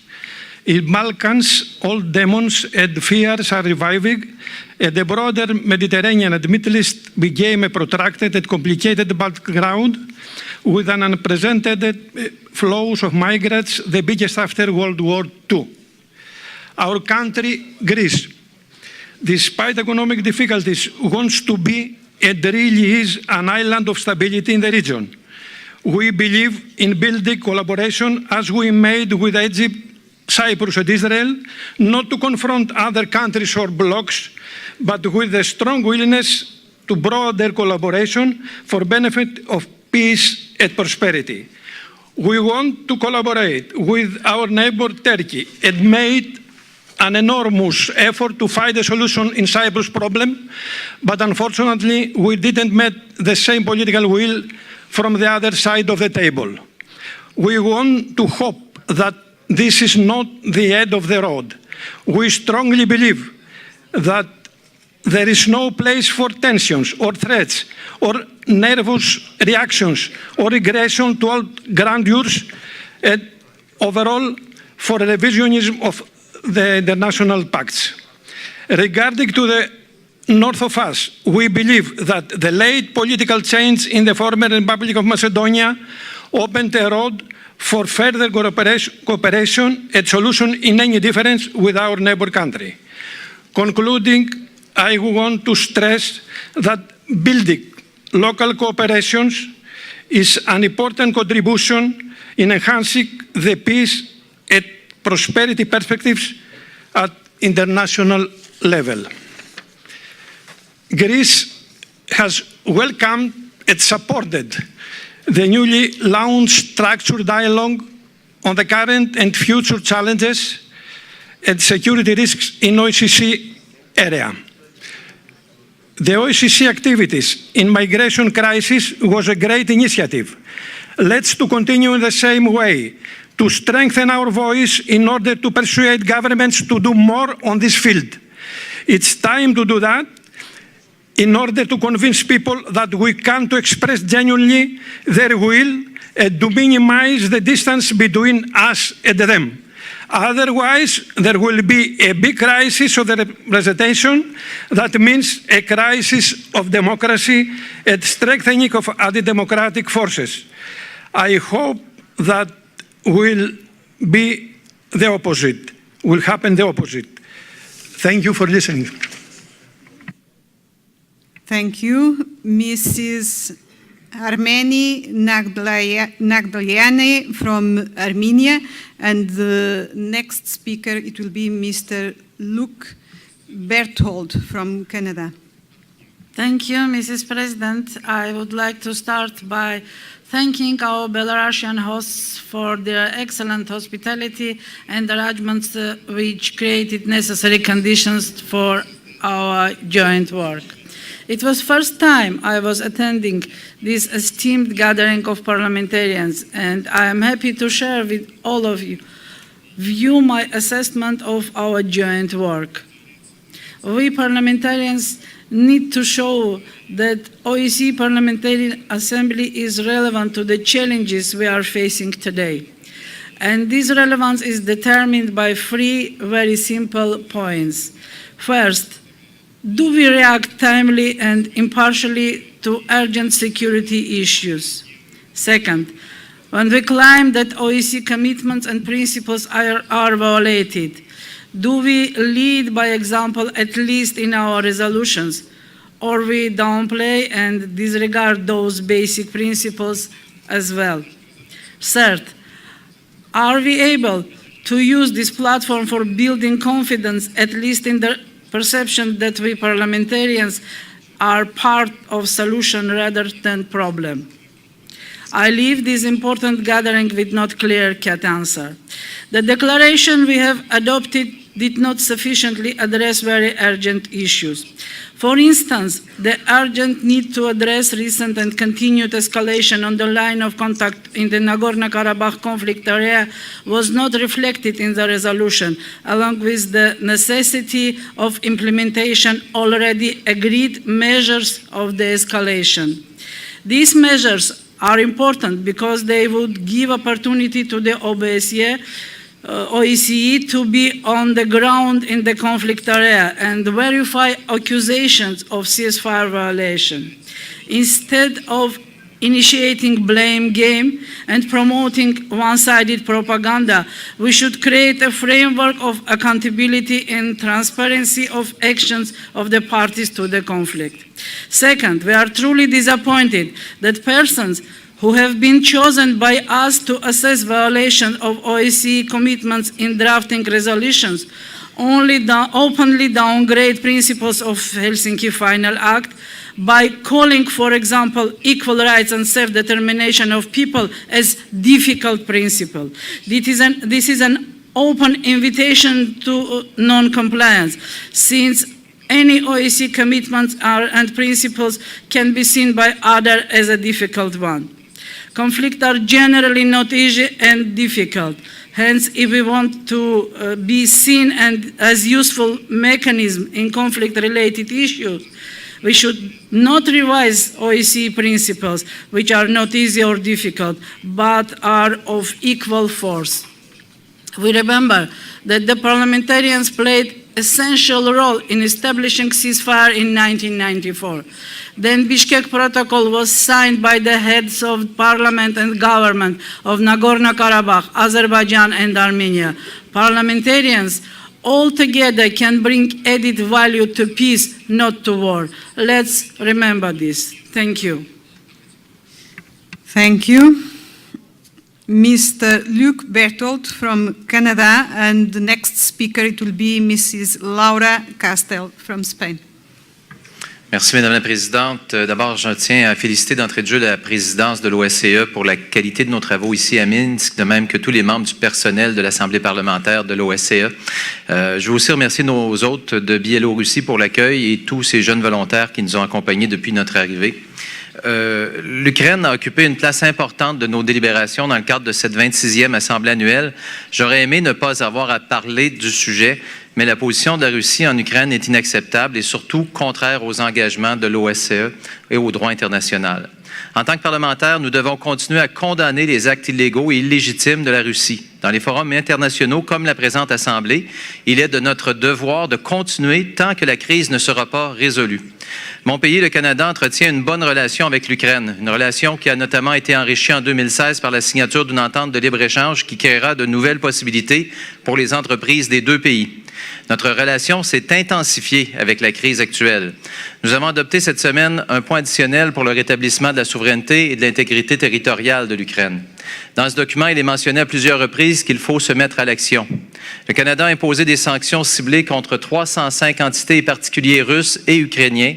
Comme le prévoit la déclaration de Tbilissi de 2016 de la présente Assemblée, de telles sanctions politiques et économiques constituent une réponse légitime aux actes illégaux de la Russie en Ukraine qui vont à l'encontre des 10 principes de l'acte final d'Helsinki. Depuis le début de la crise, en 2013, les parlementaires canadiens ont appuyé de nombreuses initiatives majeures de l'Association parlementaire de l'OSCE pour la souveraineté et l'intégrité territoriale de l'Ukraine. Par exemple, à Helsinki, en 2015, mon collègue Dean Ellison a travaillé étroitement avec nos homologues ukrainiens pour pour présenter un point supplémentaire sur les violations manifestes et non corrigées des engagements de l'OSCE et des normes internationales par la Fédération de Russie, ensuite adoptées dans la déclaration d'Helsinki. À l'échelle intergouvernementale, le Canada aide l'Ukraine de diverses façons. Notamment, le Canada a prolongé sa mission d'entraînement militaire en Ukraine jusqu'à la fin mars 2019. En avril de cette année, le Canada et l'Ukraine ont également signé l'accord de coopération en matière de défense qui devrait accroître la coopération militaire bilatérale. Notre pays a aussi fourni à l'Ukraine des prêts de stabilisation, de l'aide bilatérale au développement, de l'aide à la réforme du secteur de la sécurité et de l'aide humanitaire pour les gens touchés par le conflit dans l'est de l'Ukraine. De plus, le Canada fournit jusqu'à 50 moniteurs à la mission de surveillance spéciale de l'OSCE, empli d'envoyer des observateurs pour les élections, notamment des parlementaires, pour participer à des missions d'observation en 2014 et 2015. En conclusion, je tiens à rappeler que les accords de Minsk demeurent la meilleure voie pour l'Ukraine et la région. Je suis d'accord, le processus de paix de Minsk est la seule voie possible vers une paix durable. Thank you.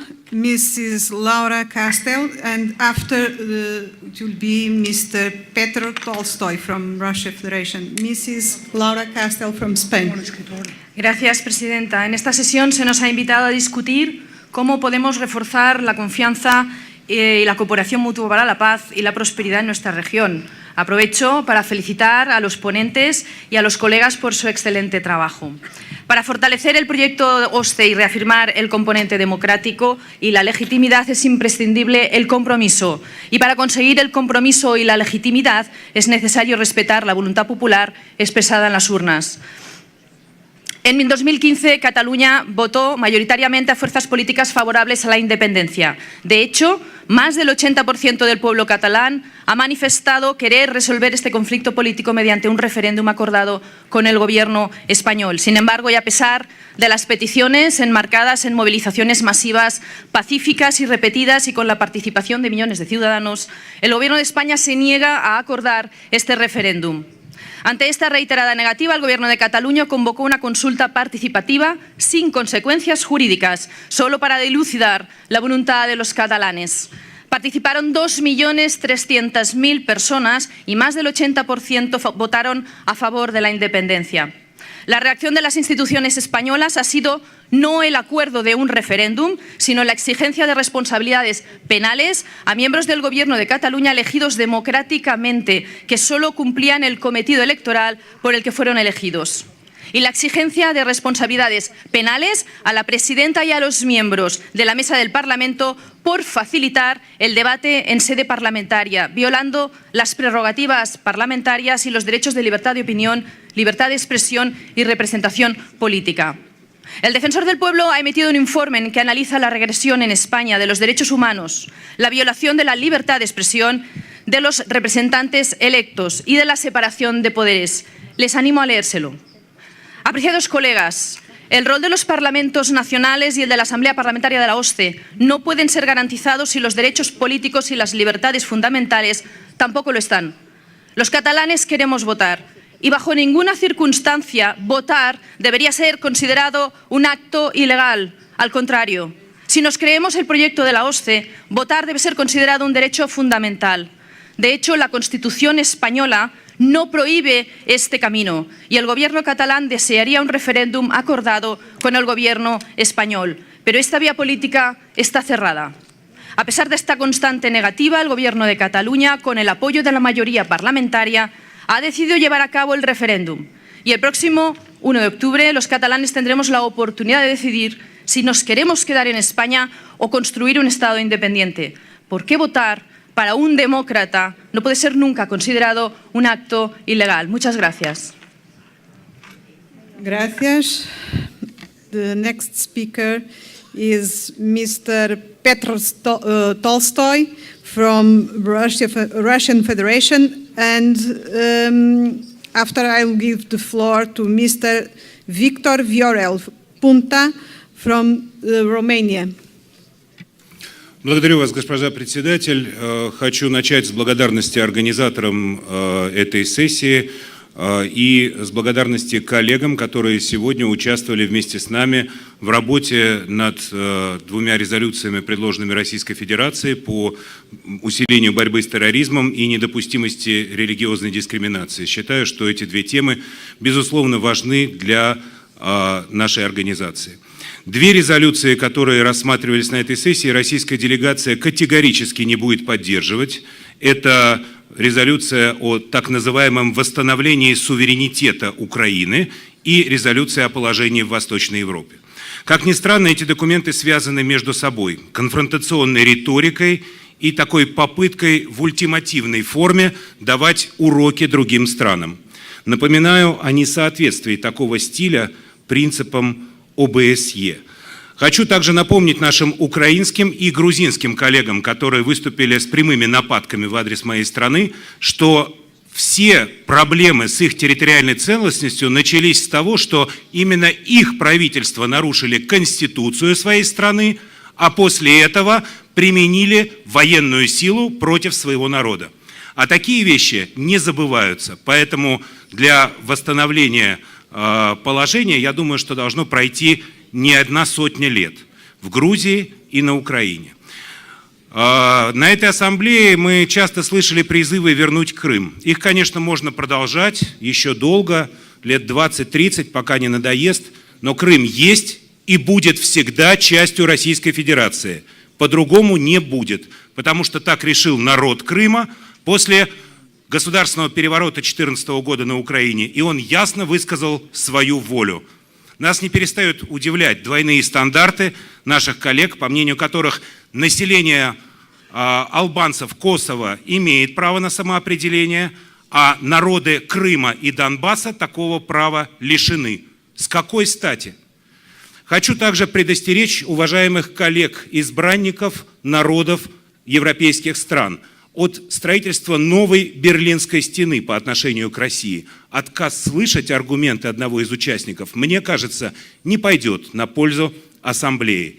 Я слышал слова одного моего коллеги, что мы не будем слушать российскую делегацию ради 160 миллионов граждан России. Так вот, хочу сказать, граждане России давно уже не дети. Они прекрасно понимают свои интересы, интересы своей страны и не нуждаются в уроках от кого бы то ни было. А интересы эти будут и дальше отстаивать. Ну и, наконец, коллега из Латвии, который рассказал личную историю, я тоже готов поделиться личной историей о том, как моего деда латышские стрелки в 1917 году трижды выводили на расстрел. Это что означает? Что я должен теперь вспоминать это Латвии? Предлагаю всем коллегам отрешиться от вот этих исторических аллюзий, которые связаны с Советским Союзом. Предлагаю вернуться к конструктивной работе и вести ее в интересах общей безопасности, принципов демократии и свободного определения своей судьбы всеми народами наших стран. Большое спасибо. Thank you. I'm going to give the floor to Mr. Victor Viorel Ponta from Romania, and next speaker it will be Mrs. Liza Chambers from Ireland. Thank you very much. Good afternoon, Mrs. Chairperson. Being a very fresh new member of the Assembly, I'll try to be very popular, having the shortest intervention, just to express our gratitude for our Belarusian host, to wish Chairwoman Mutonen and Secretary General Montella a new successful mandate, and to raise only one point. As much as I've learned about our organization, we were built on the idea of building bridges, not digging even deeper trenches. And I've been a little bit worried these days to see resolutions on Eastern Europe. Romania is from Eastern Europe, but we are a very good student. And I believe that if we want to achieve our goals, we cannot be divided in bad and good, in black and white, or east or west. This is my only point, and I will prefer to listen more until I'll get the experience to understand that we can really achieve our goals. Thank you very much. Thank you, and thank you for being so brief. The next speaker is Mrs. Liza Chambers from Ireland, and after I'll give the floor to Mr. Nestor Shufrish from Ukraine. Thank you very much, Chairperson. I want to take this opportunity to thank our host country, Belarus, on behalf of the Irish delegation for their amazing hospitality. I have very much enjoyed participating and engaging in this year's annual meeting, which has touched upon many important issues that represent the key challenges for all of us here. Certainly the most prominent topic that I have found is terrorism and the rise of radicalisation of younger people. This is very much intertwined with Ms. Fry's report on gender issues and conflict, and I very much agree with Ms. Fry's call to action. We must act and not just talk about these issues. I also want to agree with Ms. Sederfeld's point that we as parliamentarians must find solutions. Ms. Fry has not only outlined the problems, but she has also identified some clear solutions. Integration, education and participation are key to solving the challenges we face with migrants coming to our countries. I particularly liked the use of the phrase to describe women migrants as weapons of mass inclusion. Very clever. Yesterday, in the Committee on Political Affairs and Security, we discussed at length the issues affecting us in terms of terrorism and radicalisation. And that debate and today's debate around gender issues and conflict are very much linked. Integration of migrants is key to stemming the rise in radicalisation.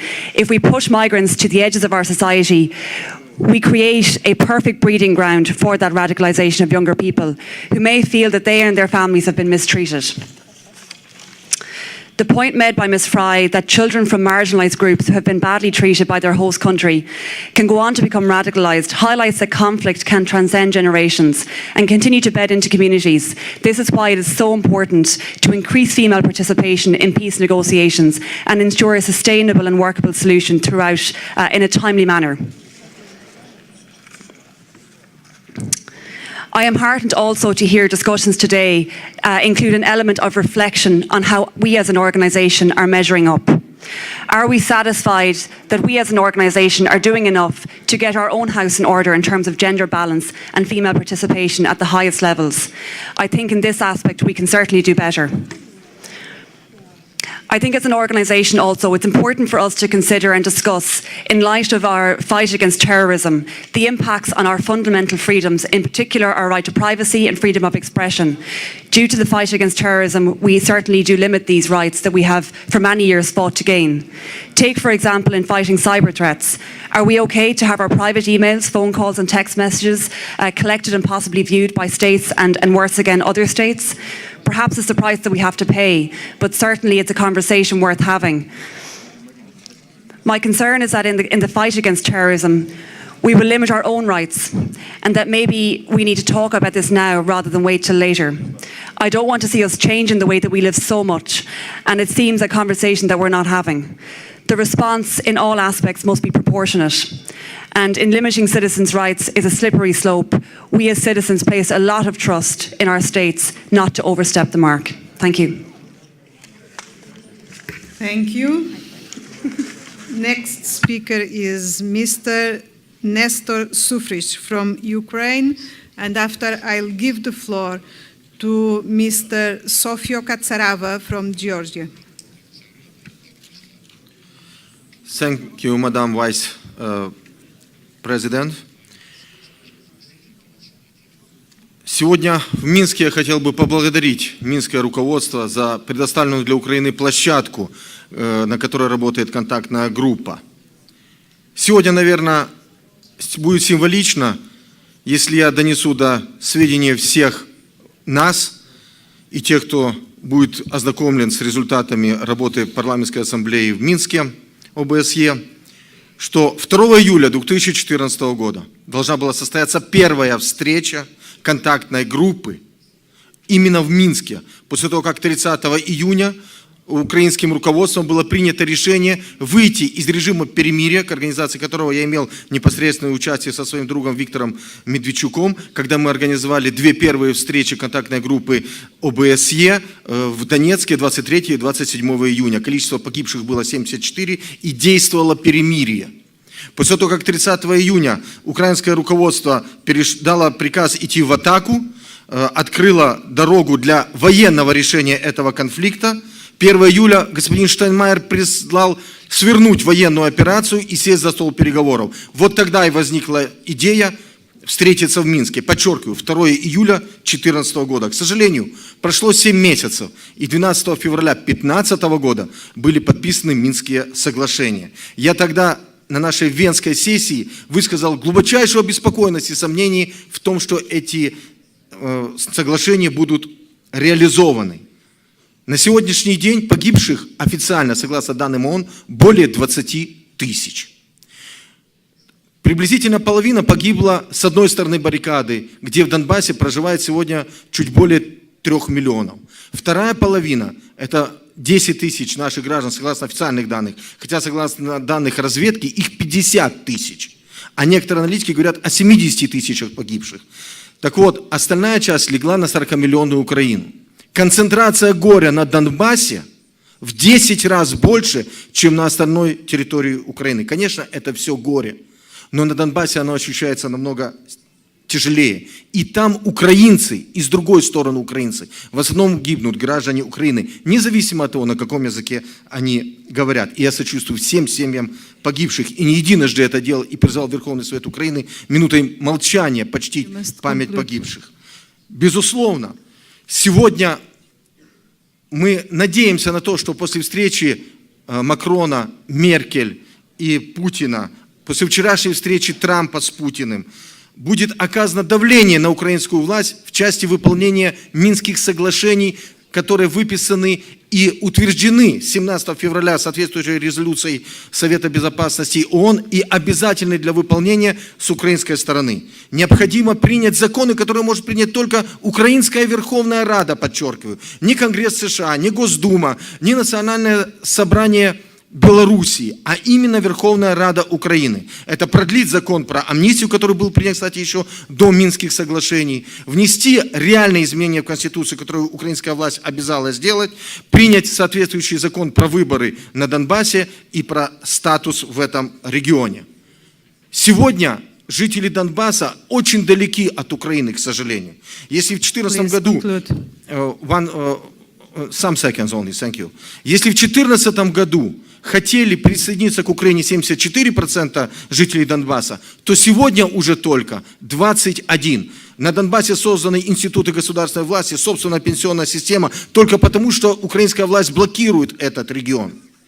Я надеюсь на то, что спецпредставитель, который определен от Соединенных Штатов, Курт Валкер, оживит консультации в рамках нормандской четверки, и визит завтрашний господина госсекретаря Тиллерсона и господина Курта Валкера в Киев все-таки простимулирует украинскую власть для того, чтобы Минские соглашения были выполнены. Без решения Верховного Совета это невозможно. Я благодарю еще раз белорусское государство и руководство за теплый прием и за представление для Украины площадки надежды. Спасибо за внимание.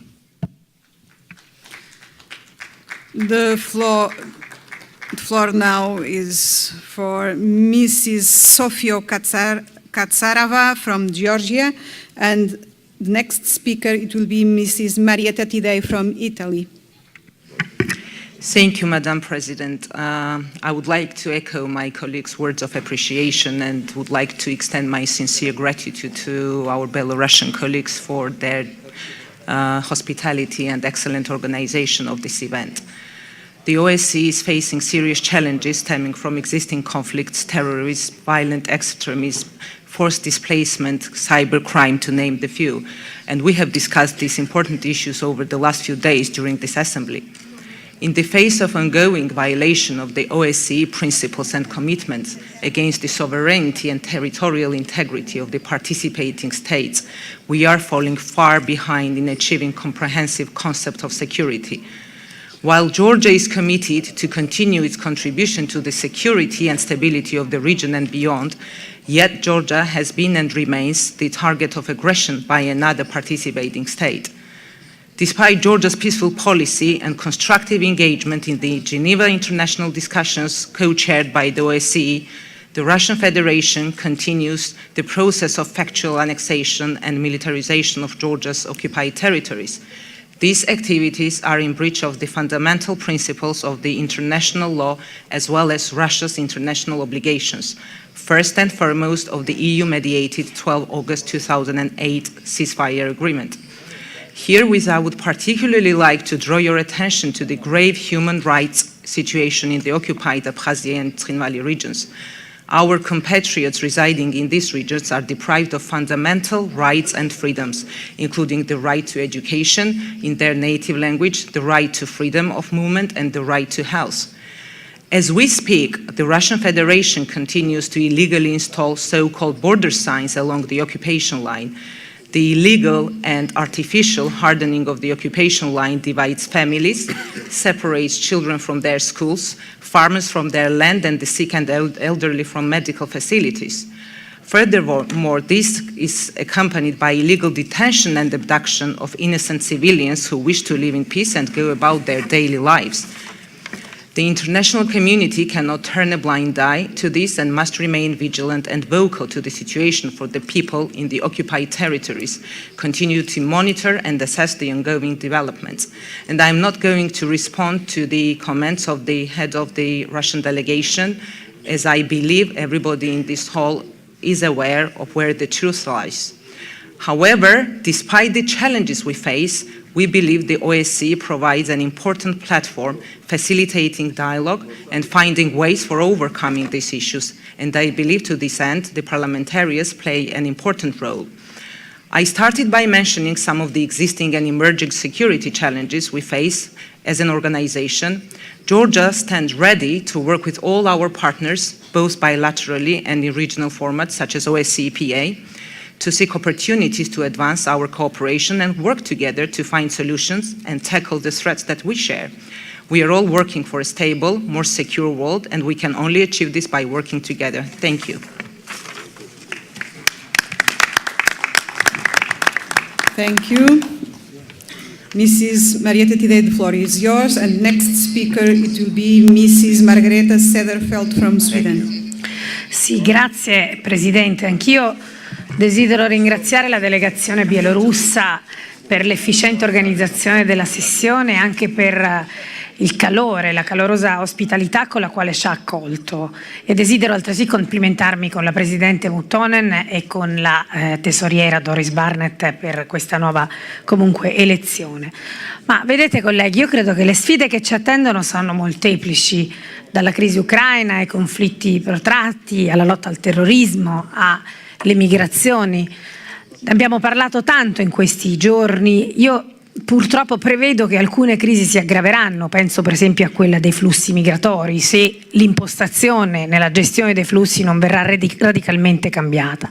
Nel 2018 l'Italia assumerà la presidenza della nostra organizzazione e al centro della sua agenda, oltre ai temi che ho citato, dovrà necessariamente esserci, anche stando alle dichiarazioni del nostro Ministro degli Esteri, il Mediterraneo.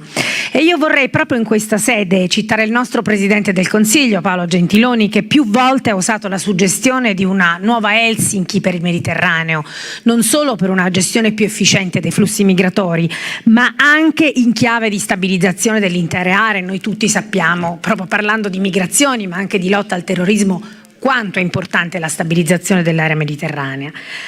Il prossimo 24 e 25 ottobre si terrà a Palermo, una città del sud Italia, proprio la conferenza mediterranea. Sarà il momento culmine della presidenza italiana del gruppo di contatto di Mediterraneo di cui l'Italia è alla guida dallo scorso dicembre, e io spero che sarà un momento proficuo anche per mettere in agenda azioni sinergiche proprio su questo tema.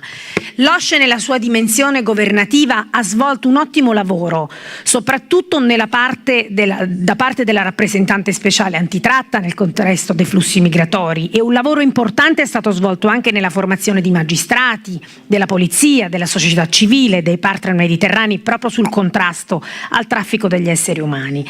Credo che al di là di quello che fa e fa bene la dimensione organizzativa di questa organizzazione, anche la nostra Assemblea parlamentare debba rafforzare la sua proiezione mediterranea, dare sostegno a quei paesi che vogliono, ma anche cogliere le grandi opportunità che esistono nel Mediterraneo, Ho sentito dire più volte in questa sede che comunque come parlamentari abbiamo il dovere di individuare le soluzioni ai problemi. Io credo però che noi abbiamo anche il dovere di porci obiettivi ambiziosi, perché credo che di questo ci sia altrettanto bisogno. Vedete, chiudo sul Mediterraneo perché mi sta veramente a cuore. Negli ultimi anni è stato purtroppo un enorme cimitero. Molte persone hanno perso la vita in quel tratto di mare, in quel mare, e io, per citare Brodel, invece lo storico Brodel, mi piacerebbe che il Mediterraneo tornasse ad essere quel grande crocevia di commerci e di culture che è stato. Grazie mille. Grazie mille. I give the floor to Mrs. Margareta Cederfeld from Sweden. Next speaker will be Mr. Jürgen Klink from Germany. Thanks, Madam Chair. And I do also want to thank the Belarusian Parliament for hosting us. To a certain extent, we live in a troubling time. We have seemed to be standing at the crossroad where the future is unclear. When looking at the various options for the future, it must be plain for all to see that the way forward cannot be through turning inwards. We, parliamentarians and members of the OSCE PA, must continue to work together in order to tackle our most daunting challenges. With climate changes, migration, terrorism, cybercrime, and other issues on the agenda, we don't stand without important issues to deal with. The transatlantic and eastern links continue to be significant for the security and prosperity of Europe. If we are to deal with the issues at hand, which in many cases challenge our way of life, we must have a constructive dialogue based upon mutual trust and respect. However, we have to remember that the OSCE principles guide and form the basis of our cooperation. It is the common belief that we all have in international law the peaceful settlement of disputes and the sovereign equality and territorial integrity of states. And this is why I will continue to demand the Russian aggression on Ukraine. It's not acceptable in any way, and I will continue to repeat this until I could say there is peace, the Minsk agreement is respected. It is essential that we stand firm in our belief of OSCE principles as time goes by, and we should not accept that other countries make violence on another country, member country. Similarly, it is perhaps all too easy to forget the work that we have to undertake against corruption. I have said this before and I say it again, that we need to fight against corruption. We have our national laws, we can use international agreements, but we must build for a better future without corruption. And by this, I think we should not forget the progress made, and we should continue to look forward and stay true to our OSCE commitments for a better future. Thank you, Madam Chair. Thank you. I give the floor to Mr. Jürgen Klink from Germany. Next speaker will be Mr. Mavrodis Voridis from Greece.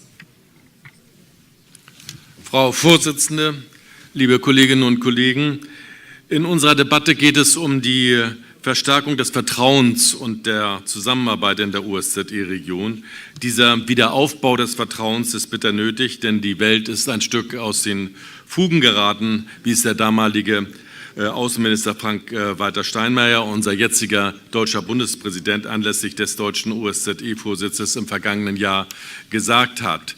Dies betrifft nicht in erster Linie die OSZE-Region, aber eben auch diese. Der Konflikt in der Ostukraine ist immer noch nicht beendet. Wir sind ja heute in Minsk, jedem Ort, an dem das Minsker Abkommen verhandelt wurde. Doch leider hat es sich bisher nicht eine Situation ergeben, dass man von einem erhofften Durchbruch sprechen kann, auch weil es an vielen Stellen an der Umsetzung immer wieder hapert und immer wieder auch bewusst torpediert wird. Aber die Ukraine-Krise ist beileibe nicht die einzige. In Bergkarabach zum Beispiel besteht die Gefahr, dass der Konflikt jederzeit mit massiven militärischen Mitteln ausgetragen werden kann. Und auch in manchen Regionen auf dem Balkan gibt es beunruhigende Entwicklungen. Dabei spreche ich noch nicht einmal von den Menschenrechtssituationen, die auch in vielen OSZE-Staaten nicht zufriedenstellend sind. Meine Damen und Herren, die Parlamentarische Versammlung der OSZE ist ein Ort, wo wir als Parlamentarier alle gemeinsam debattieren und Kontroversen ansprechen. Wir bilden hier Vertrauen. Und nur Vertrauen kann auch die Grundlage für weitere Zusammenarbeit sein. Wofür benötigen wir Vertrauen und Kooperation im OSZE-Raum? Auch dies gibt das Motto der Debatte wieder, nämlich wir brauchen Vertrauen für Frieden und Wohlstand. Uns ist auch in der OSZE-Region bewusst, dass der Frieden uns nicht in den Schoß fällt. Er ist kein Geschenk, sondern ein Ergebnis bitterer Erfahrungen und ist auch ein Ergebnis der Ziehen von Konsequenzen aus diesen Erfahrungen. Niemand wusste das besser als der kürzlich verstorbene Bundeskanzler Helmut Kohl, den ich an dieser Stelle ausdrücklich für seine Verdienste würdigen möchte. Helmut Kohl hat nicht nur durch seinen Handeln maßgeblich für die Wiedervereinigung Deutschlands gewirkt und die europäische Einigung vorangetrieben, sondern er hat sich auch ganz aktiv für die Kooperation mit Russland und weiteren Nachfolgestaaten der Sowjetunion eingesetzt. Er wollte Konfrontation durch Kooperation ersetzen und Sicherheit und Wohlstand auch im Umfeld Europas erreichen. Meine Damen und Herren, bei allen derzeitigen Schwierigkeiten dürfen wir nicht das Ziel vergessen, Vertrauen und Frieden und damit letztlich auch Wohlstand in der gemeinsamen OSZE-Region und darüber hinaus herzustellen. Lassen Sie uns dafür gemeinsam arbeiten. Wir als Parlamentarier können damit beginnen, dass wir das Verbindende suchen, gemeinsame Ziele finden, unsere nötigen nationalen Regierungen dazu anhalten, vertrauensbildende Maßnahmen und Kooperation zu stärken. Ganz konkret wünsche ich mir, dass wir den Austausch der Menschen von Schülern, Studenten, Lehrlingen, Vereinen, Schulen, Universitäten, Städten und Regionen viel stärker unterstützen. Wenn die Menschen miteinander sich kennenlernen, andere Kulturen und Sichtweisen verstehen, dann treten sie auch für Frieden und Versöhnung ein. Herzlichen Dank. Thank you, and our common tribute to Mr. Helmut Kohl and Mrs. Simone Veil for what they have done for build our Europe.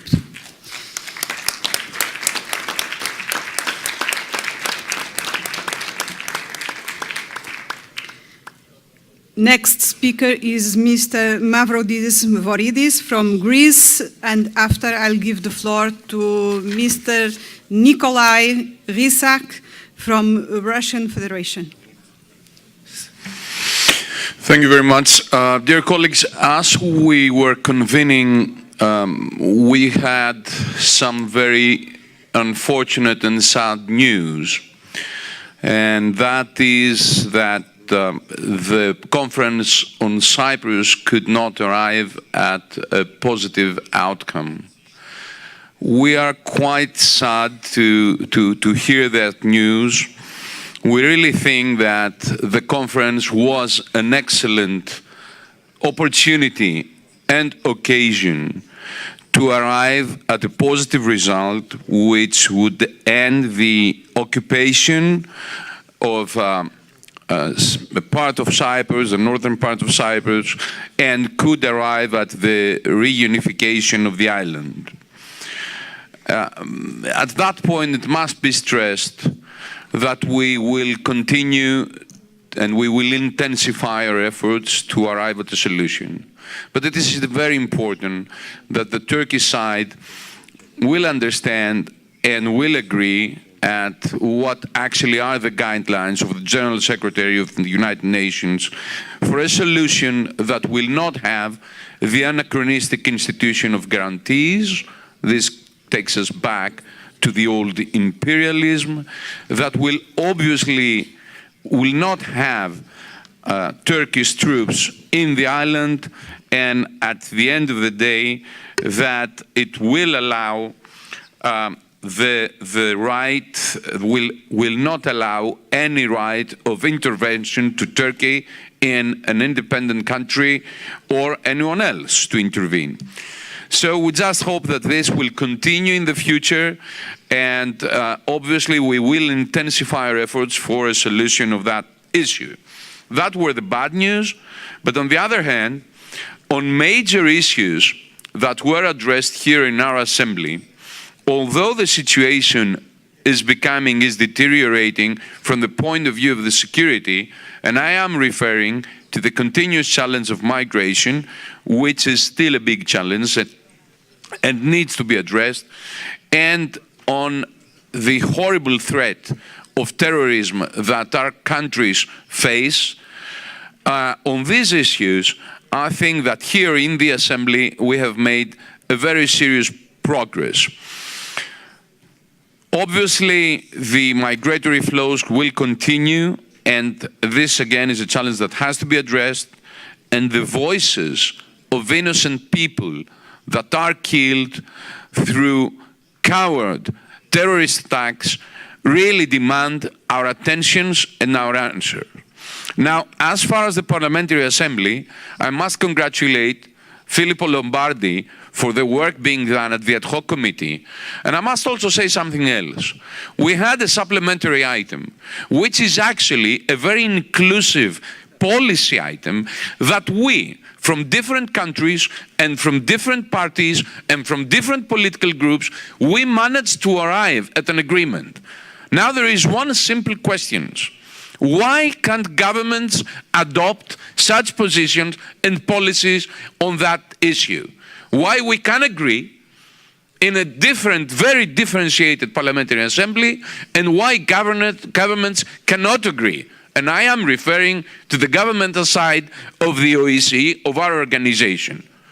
And the second thing is, I must congratulate the Russian Federation, but also the Standing Committee, President Mudonen, General Secretary Montella, for the decision of an ad hoc committee on anti-terrorism, because again, this is a work that must be carried out, and the citizens wait for results, for policies that will guarantee their security without jeopardizing their human rights. Those are huge challenges ahead of us, but I must say that at that point, our Assembly has done tremendous work and really important steps. Thank you.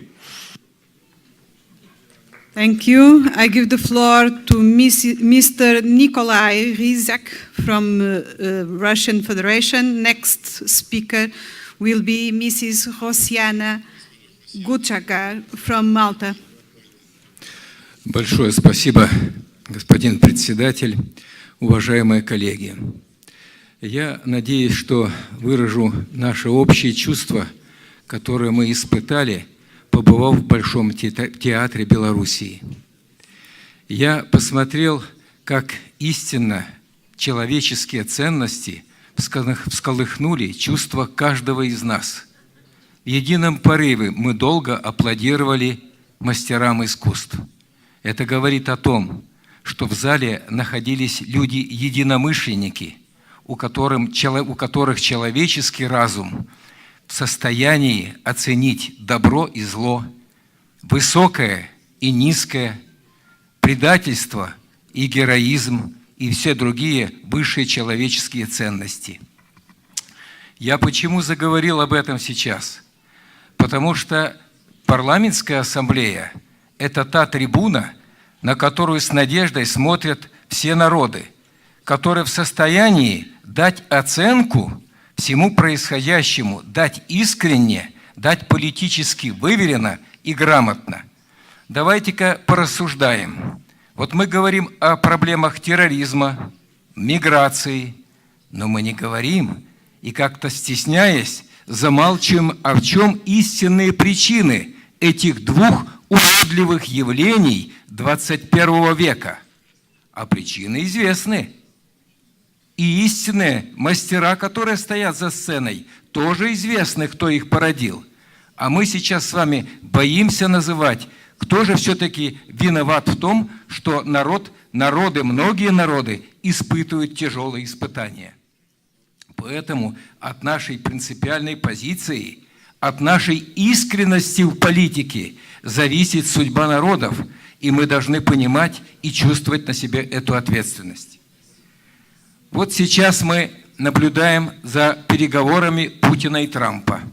А ведь вчера мы чуть-либо, буквально с перевесом в 9 голосов, провели поправку о недопустимости финансирования терроризма.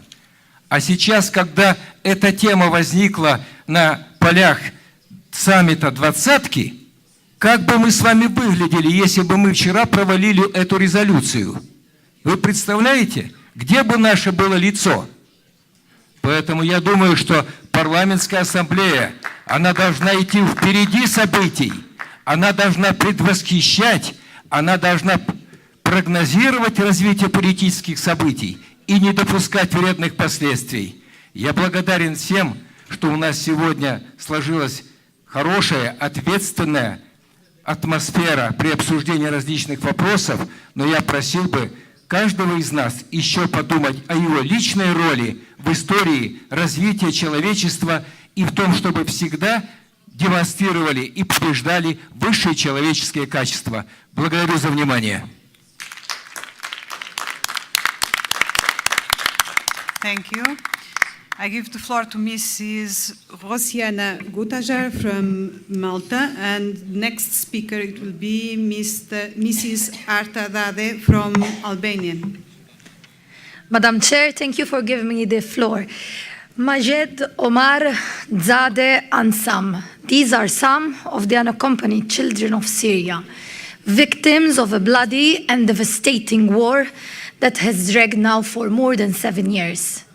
Children who got killed or maimed for life, never to forget their physical, psychological trauma, recruited fighters displaced in their own country, refugees far away from their homes. These are some of the thousands of children who are being forced to live a life of brutal hardships, toxic stress and trauma, misery, unprecedented suffering and unbearable pain, forgotten and abandoned vulnerable human beings, victims of a war that is not theirs.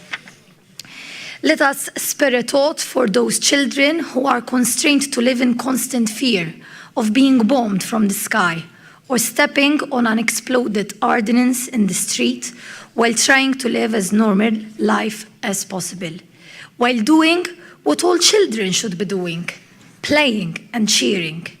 Children who can no longer go to school to get an education, who have no easy access to basic healthcare, food, water, clean clothing, childcare, and who have probably lost their parents for one reason or another, and as a consequence have no one to look after them and take care of their needs. Children who are constrained to live in the destroyed and besieged cities of Syria, or in squalid conditions in the refugee camps in neighboring countries or in Europe, after a risky and dangerous journey across the sea and land borders, where they think that the nightmare is over, but is a continuation of it.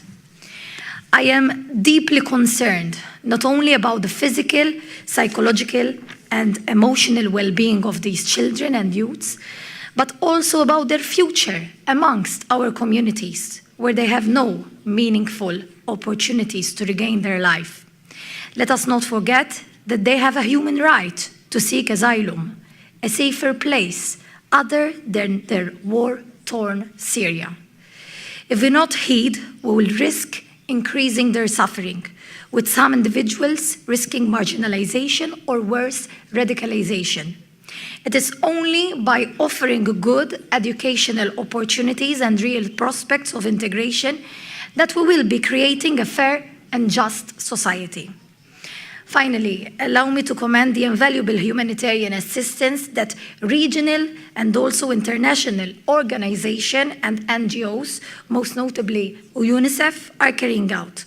I am proud that my country, Malta, was always on the forefront when it comes to international interventions. Let us give the children of Syria, citizens of the world, what is theirs by right: a life of dignity, protection, love, and contentment. Thank you very much. Thank you. I give the floor to Mrs. Artadade from Albania, and next speaker will be Mrs. Beatriz Marta Escudero from Spain. Thank you, Madam Chair. In the first turn, I want to join with all the congratulations and thanks for our Belarusian colleagues. Dear colleagues, the challenges we are facing and the various consequences of the crisis affecting our common security, stability and peace are absolutely interconnected, therefore they cannot be tackled by an isolated approach. Terrorism and violent extremism cannot be combated individually without a common strategy, without close cooperation. Critical situations in a number of countries in the OSCE area and the armed conflicts in the neighborhood and the countries with frozen conflicts and hot tensions can be resolved, but with joint action. Economic, social and environmental serious issues also need to be addressed in a coordinated approach. Today, generating synergies and strengthening cooperation both domestically with our neighbors and within our region and OSCE area, but also at the same time with our European and international partners, becomes an imperative for all actors and above all politicians and parliamentarians. Joint efforts of the parliamentary institutions and involvement of the legislative institutions in solution of the challenges on the path of peaceful and democratic development of the countries is of utmost importance.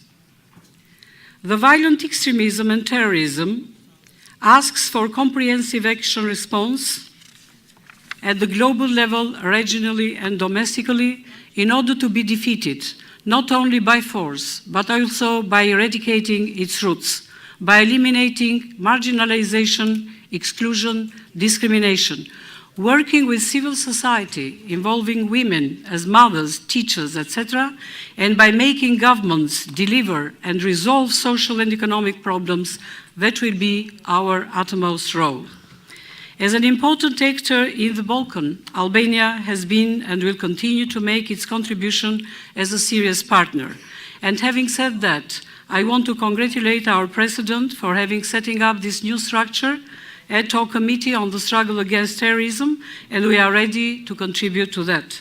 I'm not responding to some previous speakers, dear colleagues, who on purpose confuse cases of pure violation of international law by annexation of Crimea with other cases in our area of extreme genocide, issues won at international tribunals.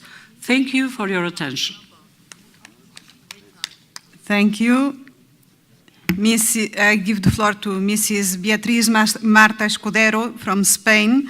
And next speaker will be Mrs. Bahar Muradova from Azerbaijan. Muchas gracias. Buenas tardes. En primer lugar, quiero pedir disculpas en nombre de España por la utilización que ha hecho mi compañera de esta Asamblea y de esta institución, la OSCE, con un fin única y exclusivamente propagandístico. En España tenemos una Constitución, es de 1978. Fue apoyada por el 88% de los españoles. Todavía fue más apoyada por los españoles que residen en Cataluña, que la apoyaron con un 91%. Y en esa Constitución se recoge o se define a España como patria común e indivisible que reconoce, defiende y garantiza el derecho a la autonomía de las nacionalidades y las regiones. Por eso, Cataluña es una comunidad autónoma más con otras 16 que constituyen España. Uno de los peligros que hoy atraviesan todas las democracias europeas y las democracias de todo el mundo es el nacimiento, el resurgimiento de populismos y de nacionalismos que están deteriorando la calidad democrática de todos nuestros países, porque prometen a los ciudadanos cosas que luego no pueden cumplir. Y esto genera frustración, desafección, confusión, desconfianza. Y esto es lo que está ocurriendo en mi país, en una comunidad autónoma en concreto, en Cataluña, en la que tres fuerzas políticas han tenido que unirse porque no tenían suficiente mayoría para poder gobernar. Mi compañera hablaba que hay 2 millones de votantes o de catalanes que apoyarían una independencia. Les recuerdo que el censo electoral en Cataluña es casi de 6 millones de catalanes. Solo 2 estarían a favor, que no es así tampoco. Pero, de todas formas, decirles que estas formaciones políticas que se han unido ante su incapacidad de gestión para solventar y resolver de manera eficaz los problemas de los catalanes, se han agarrado a la bandera del populismo, del nacionalismo, bandera que, por cierto, muchos de ellos,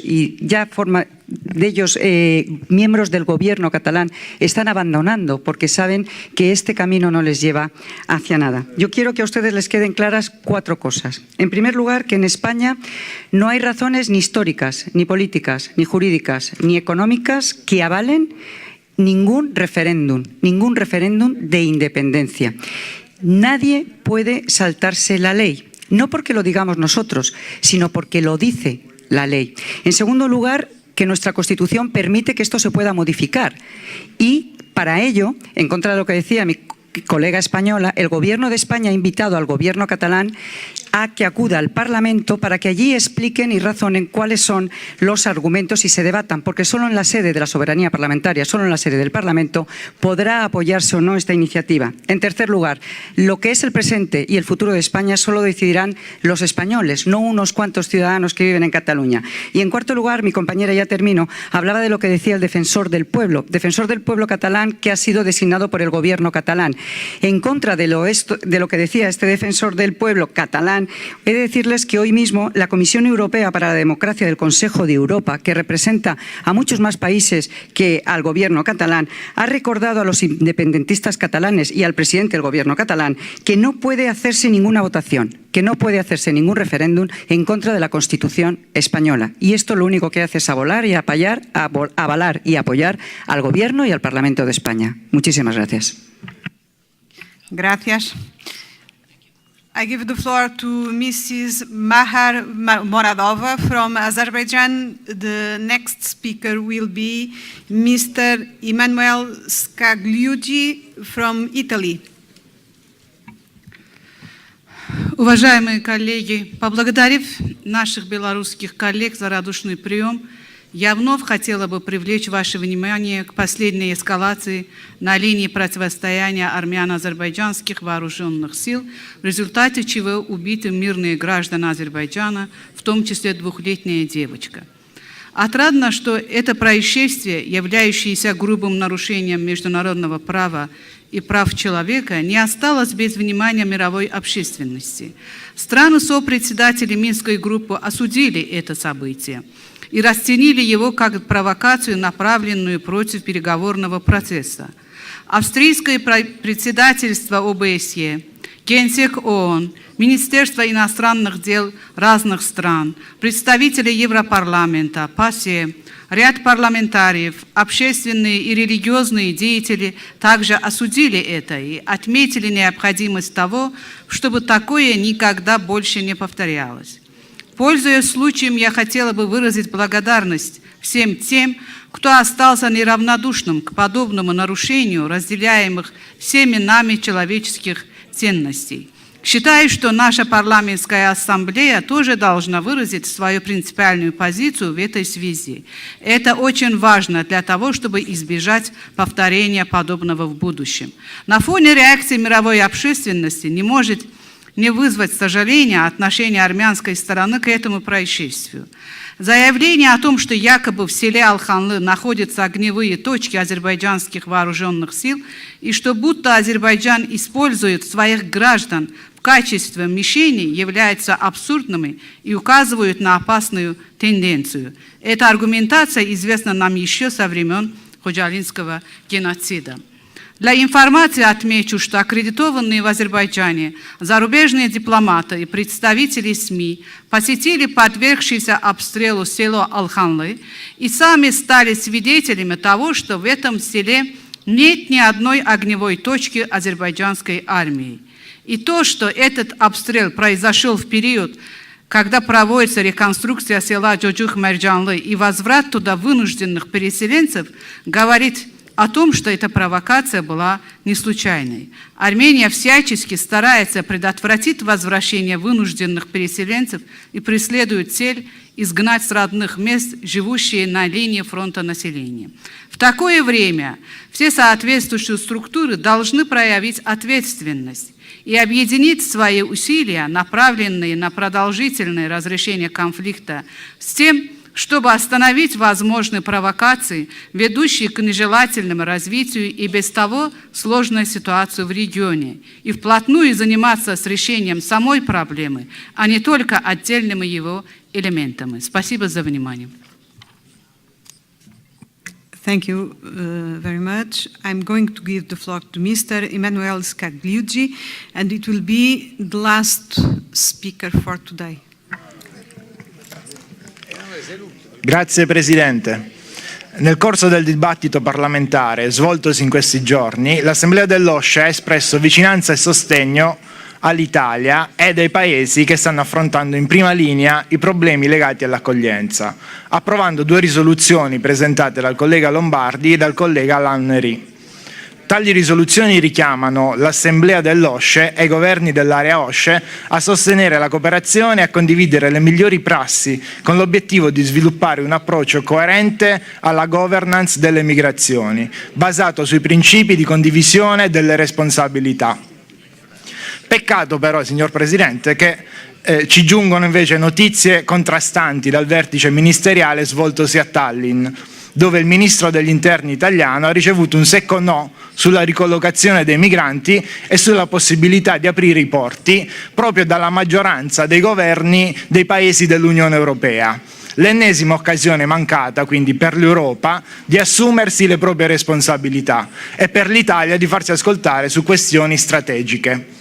Oggi, dopo il vertice di Tallinn, le frontiere dell'Italia sono affondate sulle coste di Sirte e i confini di Schengen si sono dissolti nel Sahel, sotto la responsabilità di quei paesi europei che nel 2011 decisero che Gheddafi dovesse essere eliminato con la forza senza un conseguente impegno nella ricostruzione dello stesso paese.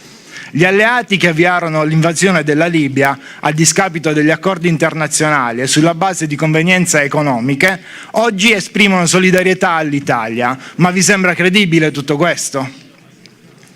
Secondo il dato recentemente reso noto dall'Alto Commissariato delle Nazioni Unite per i rifugiati, UNHCR, 440.000 sfollati siriani hanno fatto ritorno a casa non appena il loro paese ha raggiunto un minimo di stabilità. Ciò indica che il problema migratorio può avere una soluzione di lungo periodo solo con un cambio di rotta globale della politica estera dell'Unione Europea e dei paesi occidentali. Per farlo occorre recuperare la stabilità di paesi quali Libia, Siria e Yemen e nel frattempo condividere realmente gli oneri legati all'accoglienza, assumendosi ciascuno la propria responsabilità, anche attuando con coerenza le risoluzioni che sono state qui approvate all'Assemblea dell'OSCE. Altrimenti tali risoluzioni restano carta morta e il problema delle migrazioni continua a persistere. Grazie Presidente. Thank you. This concludes our session for today. We resume tomorrow at 9 o'clock, I underline 9 o'clock, to continue our open general debate. Thank you. Thank you.